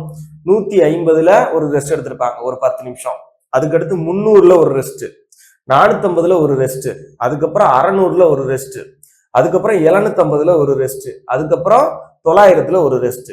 சரியா? இது எல்லாத்தையும் சேர்த்தோம் அப்படின்னா ஒவ்வொரு 10 நிமிஷமா பார்த்தோம் அப்படின்னா 6 × 10 நமக்கு 60 நிமிஷம் ரெஸ்ட் மட்டும் வருது. அப்பனா 10 மணி நேரத்தோட இந்த 60 நிமிஷத்தை ஆட் பண்ணோம் அப்படின்னா 11 மணி நேரம். 60 நிமிஷங்கிறது 1 hour. அப்போ 11 hours வந்து நமக்கு ஆகும். சரியா? ஆல்ரெடி நம்ம மொத்தமா 1000 கிலோமீட்டருக்கு எவ்வளவு நேரம் ஆகும்னு கண்டுபிடிச்சிட்டோம். அதுக்கடுத்து ரெஸ்ட் மட்டும் கண்டுபிடிச்சா போதும். கடைசியா 100 கிலோமீட்டர் இருக்கே அப்படின்னு கேட்க கூடாது. சரியா? அப்ப மொத்தமா எவ்வளவு நேரம் ஆகும்? 11 மணி நேரம் ஆகும். அடுத்த கேள்வி பார்க்கலாம். 36 சதுர சென்டிமீட்டர் பின்வருவனவற்றில் எவை பெரிய சுற்றளவை கொண்டுள்ளது அப்படின்னு கேட்டிருக்காங்க. எதுல பெரிய சுற்றளவு அப்படின்னு கேட்டிருக்காங்க. ஃபர்ஸ்ட் சதுரத்தை பத்தி சொல்லியிருக்காங்க. சதுரத்தோட சுற்றளவுக்கு ஃபார்முலா என்ன அப்படின்னா 4a, அதாவது 4 சைடுன்னு சொல்லுவோம். இங்க 36 சதுர சென்டிமீட்டர் பரப்பளவு கொண்ட ஒரு சதுரம் அப்படின்னு சொல்லியிருக்கிறாங்க. அப்ப பரப்பளவு கொடுத்துட்டாங்க. அப்ப நம்ம சைடு கண்டுபிடிக்கணும். அப்ப கண்டுபிடிச்சாதான் சுற்றளவு கண்டுபிடிக்க முடியும். இப்ப நமக்கு 36 சென்டிமீட்டர் ஸ்கொயர்னு சொல்லிட்டான். அப்ப a ஸ்கொயர் ஈக்குவல் டு 36. அப்ப a மதிப்பு 6. அப்போ 4 × 6 எவ்வளவா இருந்திருக்கும்? பரப்பளவு சுற்றளவு 24 சென்டிமீட்டர். ரைட், இது 24 சென்டிமீட்டரா இருக்கு. அடுத்தது 9 சென்டிமீட்டர் பக்கம் உள்ள சமபக்க முக்கோணம். சோ அப்போ இது வந்து ஒரு ஈக்குவலேட்டர் ட்ரையாங்கிள்னு சொல்லிட்டாங்க. ஈக்குவலேட்டர் ட்ரையாங்கிள்னா எல்லா சைடுமே அவங்களுக்கு வந்து 9 தான் இருக்க போகுது. அப்ப 3ஐயும் நான் ஆட் பண்ணோம் அப்படின்னா எவ்வளவுதான் இருந்திருக்கும்? சுற்றளவுனா அதானே. அப்போ 9 7 20, 9 3 27, 3 சைடு இருக்குல்ல. அப்போ இதுல 24 இருந்திருக்கு, இதுல சதுரத்துக்கு 24 சுற்றளவு சென்டிமீட்டர். இங்க சமபக்க முக்கோணத்துக்கு 27 சென்டிமீட்டர். அதுக்கடுத்து ஒரு செவ்வகம் கொடுத்திருக்காங்க. 10 சென்டிமீட்டர் நீளமும் 40 சதுர சென்டிமீட்டர் பரப்பளவும் கொண்ட ஒரு செவ்வகம். அப்ப பரப்பளவுக்கு, செவ்வகத்தின் பரப்பளவுக்கு ஃபார்முலா என்ன? L × B. அது வந்து 40 சென்டிமீட்டர் ஸ்கொயரா. இப்போ அதுல நீளம் கொடுத்துட்டாங்க. L வந்து 10. அப்ப 10 × B = 40. சோ அப்ப இதை வச்சு கேன்சல் பண்ணோம் அப்படின்னா பிரெத் ஈக்குவல் டு அகலம் வந்து 4 சென்டிமீட்டர். சரியா? அப்போ நீளம் 10 சென்டிமீட்டர். இப்ப நமக்கு சுற்றளவுக்கு கண்டுபிடிக்கிறதுக்கு ஃபார்முலா என்ன? 2L + P. சோ அப்போ 2 L மதிப்பு, நீளத்தின் மதிப்பு 10, அகலத்தின் மதிப்பு 4. இது ரெண்டையும் ஆட் பண்ணோம் அப்படின்னா 14. 2 × 14 28 சென்டிமீட்டர். சோ அப்போ செவ்வகத்தின் சுற்றளவு 28 சென்டிமீட்டர். வட்டத்தை பார்த்தோம் அப்படின்னா வட்டத்துக்கு ஃபார்முலா என்ன அப்படின்னா, அதாவது இங்க வந்து ஆரம் கொடுத்துட்டாங்க, ரேடியஸ் கொடுத்துட்டாங்க. அப்போ நமக்கு சுற்றளவுக்கு ஃபார்முலா, சர்க்கம்ஃபரன்ஸ்க்கு ஃபார்முலா என்ன அப்படின்னா 2πr. அப்போ 2 × 22/7 × 4. ஸோ இதை கேன்சல் பண்ணோம் அப்படின்னா 44. அப்போ 44 × 4 அப்படின்னு பார்க்கும்போது 4 16, 176 கிடைக்கும். 176 ÷ 7. ஸோ 7ஆல டிவைட் பண்ணோம் அப்படின்னா 2 டைம்ஸ் 14. அப்ப மீதி 36. அப்படின்னா 7 5 35. அப்படின்னா 25 புள்ளி அப்படின்னு ஏதாவது ஒரு வேல்யூ கிடைக்கும். அப்போ இது 25ன்னு வச்சுக்கிறோம். இதுல யார் அதிகமா இருக்கா? அதாவது சுற்றளவு அதிகமா இருக்கா? இங்க இருக்கக்கூடிய செவ்வகம் தான் 28 சென்டிமீட்டர். அப்பனா third option is the correct one. A rectangle with 10 centimeter as length and 40 square centimeter as area. So third option is the correct one. அடுத்த கொஸ்டின் பார்க்கலாம். கிம்மால் ஒரு வேலையை 3 நாட்களில் செய்ய முடியும். கிம்னு ஒருத்தர் இருக்காரு. அவரு எத்தனை நாள்ல அந்த வேலையை செய்வாரு அப்படின்னா 3 நாள்ல செய்வாராம். அதே இது டேவிட்ங்கிறவரு அதே வேலையை 2 நாட்கள்ல செய்வாராம். சரியா? ரைட். இருவரும் சேர்ந்து வேலையை முடித்துவிட்டு ரூபாய் 150 பெறுகிறார்கள் எனில் கிம்மின் பங்கு என்ன அப்படின்னு கேட்டிருக்காங்க. சோ 2 பேருக்கும் சம்பளம் 150 ரூபாயா. இது வந்து நாட்கள், வேலை செய்த நாட்கள். சோ அப்போ இவங்களுடைய திறன் அடிப்படையில தான் சம்பளம் கொடுப்பாங்க. அப்ப திறனை எப்படி நம்ம பார்க்கலாம்? இதோட தலைகீழ் தான் திறன். அப்படின்னா 2, 3. அப்ப கிம்முக்கு 2 சம்பளம் கொடுத்திருப்பாங்க, டேவிட்டுக்கு 3 சம்பளம் கொடுத்திருப்பாங்க. ரேஷியோ படி பார்த்தோம் அப்படின்னா 2:3. அப்பனா இந்த 5 தான் 150. சோ 5 தான் 150. அப்ப கிம் எவ்வளவு? 2 எவ்வளவு? சோ 5 வச்சு அடிச்சோம் அப்படின்னா 3 15, அப்ப 30, 2 30, 60. சோ 60ங்கிறது தான் சரியான விடை. செகண்ட் ஆப்ஷன்ல கொடுத்திருக்கிறாங்க. அடுத்த கேள்வி பார்க்கலாம். 3 நபர்கள் ஏ இடத்திலிருந்து பி என்ற இடத்திற்கு நடந்து செல்கிறார்கள். அவர்களின் வேகம் 4:3:5 என்ற விகிதத்தில் இருக்கும் எனில் அவர்கள் பிஐ அடைவதற்கான நேர விகிதம் என்ன அப்படின்னு கேட்டிருக்காங்க. இப்போ இங்க ஸ்பீடோட ரேஷியோ கொடுத்துட்டாங்க. என்ன? 4:3:5 கொடுத்துட்டாங்க. இப்போ நமக்கு நேரம் கண்டுபிடிக்கணும் அப்படின்னா இதோட தலைகீழ்னு சொன்னேன். சோ இப்போ நேரம் வந்து, அதாவது ஸ்பீடு அதிகமா இருந்துச்சு அப்படின்னா நேரம் வந்து குறையும் அப்படின்னு சொல்லியிருப்பேன். அப்பனா இதோட தலைகீழியா தான் இருந்திருக்கும். சோ இதை கண்டுபிடிக்கிறதுக்கு என்ன பண்ணலாம்? ஒண்ணு எல்சிஎம் கண்டுபிடிக்கலாம், இல்லைன்னா நான் சொன்னது மறைச்சு வச்சு கண்டுபிடிக்கிறது. இப்போ இங்க ஃபர்ஸ்ட் இருக்கிற பர்சனோட நேரத்தோட ரேஷியோ கண்டுபிடிக்கணும் அப்படின்னா இந்த மீதி இருக்கிற 2 மல்டிப்ளை பண்ணா போதும். 2 மல்டிப்ளை பண்ணுங்க, 15. அப்ப பி வேணும்னா, இங்க இருக்கக்கூடிய நடுவில் இருக்கிறவர் வேணும்னா 2ஐயும் மல்டிப்ளை பண்ணணும். அப்போ 4 5 20. கடைசியில் இருக்கிறவர் வேணும்னா 4 3 12. சோ அப்போ 15:20:12. இதுதான் சரியான விடை. தேர்ட் ஆப்ஷன்ல கொடுத்துருக்காங்க. சோ இப்படியும் கண்டுபிடிக்கலாம், இல்லைன்னா இந்த 4 3 5க்கு எல்சிஎம் எடுக்கலாம். 4 3 5க்கு எல்சிஎம் எடுத்தோம் அப்படின்னா 60. அப்ப 60/4 15, 60/3 20, 60/5 12. சோ அப்போ 15:20:12 அப்படின்னு கொடுத்துடலாம். நமக்கு ஃபர்ஸ்ட் எடுத்தோன்னா பார்த்த உடனே 4:3:5 கொடுத்த உடனே அதை போட்டக்கூடாது. 5:3:4 கொடுத்திருந்தாலும் அதையும் போட்டக்கூடாது. கரெக்டா கவனமா பார்த்துக்கோங்க. ஸ்பீட் அண்ட் டிஸ்டன்ஸை பொறுத்தளவுல இது ரொம்ப ரொம்ப முக்கியமான சம். ரைட்டா? அடுத்த கேள்வி பார்த்துடலாம். ரைட், அடுத்த கேள்வி பார்த்துடலாம். 139. ஒரு சதுரத்தின் பரப்பளவு 69% அதிகரித்தால் அச்சதுரத்தின் பக்கம் எவ்வளவு அதிகரிக்க வேண்டும் அப்படின்னு கேட்டிருக்காங்க. சோ ஃபர்ஸ்ட் ஒரு சதுரத்தின் பரப்பளவு 69% அதிகரிச்சிருச்சான். ரைட், இப்ப நான் எக்ஸாம்பிளுக்கு ஒரு சதுரத்தின் சைடு, அதாவது பக்கம் 10ன்னு வச்சுக்கிறேன். அப்போ அதனுடைய ஏரியா, அதாவது பரப்பளவு எவ்வளவு இருந்திருக்கும் அப்படின்னா ஏ ஸ்கொயர். ஏ ஸ்கொயருங்கிறது என்னது? 100. சரியா? ஏங்கிறது 10, ஏ ஸ்கொயருங்கிறது 100 இருந்திருக்கும். இப்போ இந்த பரப்பளவு 100 இருக்கிறது என்னவா மாறிடுச்சான்? 169 மாறிடுச்சான். சரியா? 10ங்கிறது 100 மாறிடுச்சு, அதாவது பரப்பளவு. சோ இதே பரப்பளவு என்னவா மாறிடுச்சு? 169 மாறிடுச்சு. சோ இப்போ இந்த அச்சதுரத்தின் பக்கம் எவ்வளவு அதிகரிச்சா, அந்த பக்கத்தினுடைய சதவீதத்தை எவ்வளவு அதிகரிச்சா நமக்கு வந்து ஏரியா வந்து 169 மாறும்.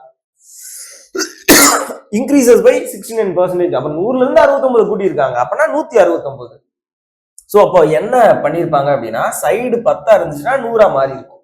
அதே இது சைடுங்கிறது 13 இருந்துச்சுன்னா நமக்கு 169 மாறி இருக்கும். கரெக்டா? 10 இருந்துச்சுன்னா 100 மாறி இருக்கும், 13 இருந்துச்சுன்னா 169 மாறி இருக்கும். இப்போ சதுரத்தின் பக்கம் எவ்வளவு அதிகரிக்க வேண்டும் அப்படின்னு கேட்டிருக்காங்க. இப்போ 10ல 3 இன்க்ரீஸ் பண்ணிருக்காங்க, அப்படித்தானே? நார்மலா இருந்தது 10 100, அதாவது பக்கம் பரப்பளவு.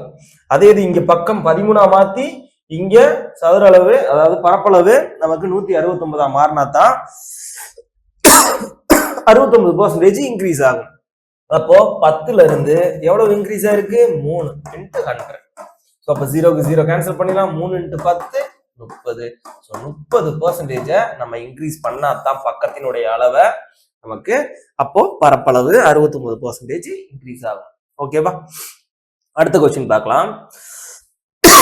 ஏ மற்றும் பி யின் சராசரி வயது 20 ஆண்டுகள். சோ ஏ பி இவங்களுடைய சராசரி வயது 20 அப்படின்னா டிவைடட் பை 2 = 20. அப்பனா இது 2 பேருடைய கூடுதல் வயது என்னவா இருந்திருக்கும் 20 × 2 அப்படின்னா 40 இருந்திருக்கும். அப்ப ஏபியினுடைய வயது 40, 2 பேருடைய கூடுதல் வயது 40. அதுக்கடுத்து ஏ is replaced by C. So ஏக்கு பதிலா சிஏ ரிப்ளேஸ் பண்றாங்க. சரியா? அப்படி இருக்கும்போது the average age becomes 19 years. So ஏக்கு பதிலா சிஏ ரிப்ளேஸ் பண்றாங்க. எங்க ஏக்கு பதிலா பி கூட. அப்பனா சியும் பியும் சேர்ந்தாங்கன்னா அவங்களுடைய ஆவரேஜ் ஏஜ் 19. ஆவரேஜ் ஏஜ்னா 19 × 2 அப்படின்னா 38 வயசா இருந்திருக்கும். சிக்கும் பிக்கும் கூடுதல். ஓகேவா? ரைட். அடுத்தது B is replaced by C. So பிக்கு பதிலாக சிஐ மாற்றினால், பிஐ சியால் மாற்றினால் அவனுடைய சராசரி வயது 21. அப்பனா இந்த இடத்துல பிக்கு பதிலா சியை நான் எழுதிக்கிறேன். அப்பனா ஏயும் சியும் அவங்களோட வயசு எவ்வளவு இருந்திருக்குமா? ஆவரேஜ் 21. அப்ப 21 × 2 42. ஸோ இதை பார்த்தோம் அப்படின்னா நமக்கு என்னென்ன ஈக்குவேஷன் கிடைச்சிருக்கு அப்படின்னா A plus B, C plus B, A plus C கிடைச்சிருச்சு. இப்போ நமக்கு என்ன கேட்டிருக்காங்க அப்படின்னா find the average age of ABC. So அப்போ ஏபிசியோட டோட்டல் ஏஜ் கண்டுபிடிச்சா தான் ஆவரேஜ் ஏஜ் கண்டுபிடிக்க முடியும். ஓகேவா? ஃபர்ஸ்ட் இந்த ஈக்குவேஷன் வச்சு பார்த்தோம் அப்படின்னா எப்படி இருக்கு? A plus B, B plus C, A plus C equal to இது எல்லாத்தையும் அப்படியே ஆட் பண்ணிட வேண்டியதான். ஆட் பண்ணோம் அப்படின்னா இது ஒரு 78, ஒரு 42 அப்படின்னா 120. சரியா? ஏங்கிறது 2 டைம் இருக்கு, பிங்கிறது 2 டைம் இருக்கு, சிங்கிறது 2 டைம் இருக்கு. அப்ப எல்லாமே சேர்த்தோம்னா 2a plus b plus c equal to 120.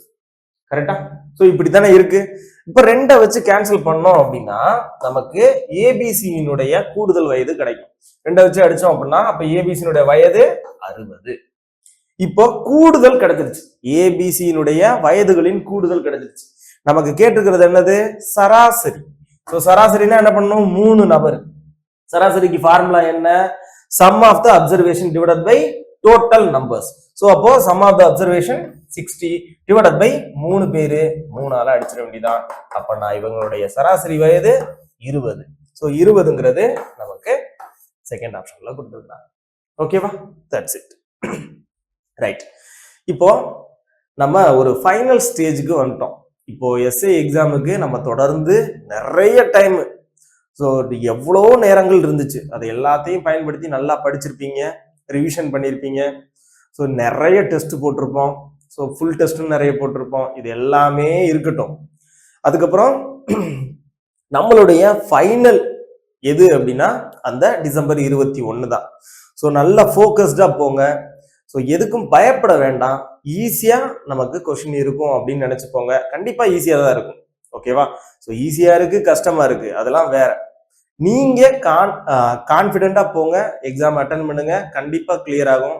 உழைச்சதுக்கு கண்டிப்பா வெற்றி கிடைக்கும். ஓகேவா? நல்லா பண்ணுங்க. All the best. தேங்க்யூ.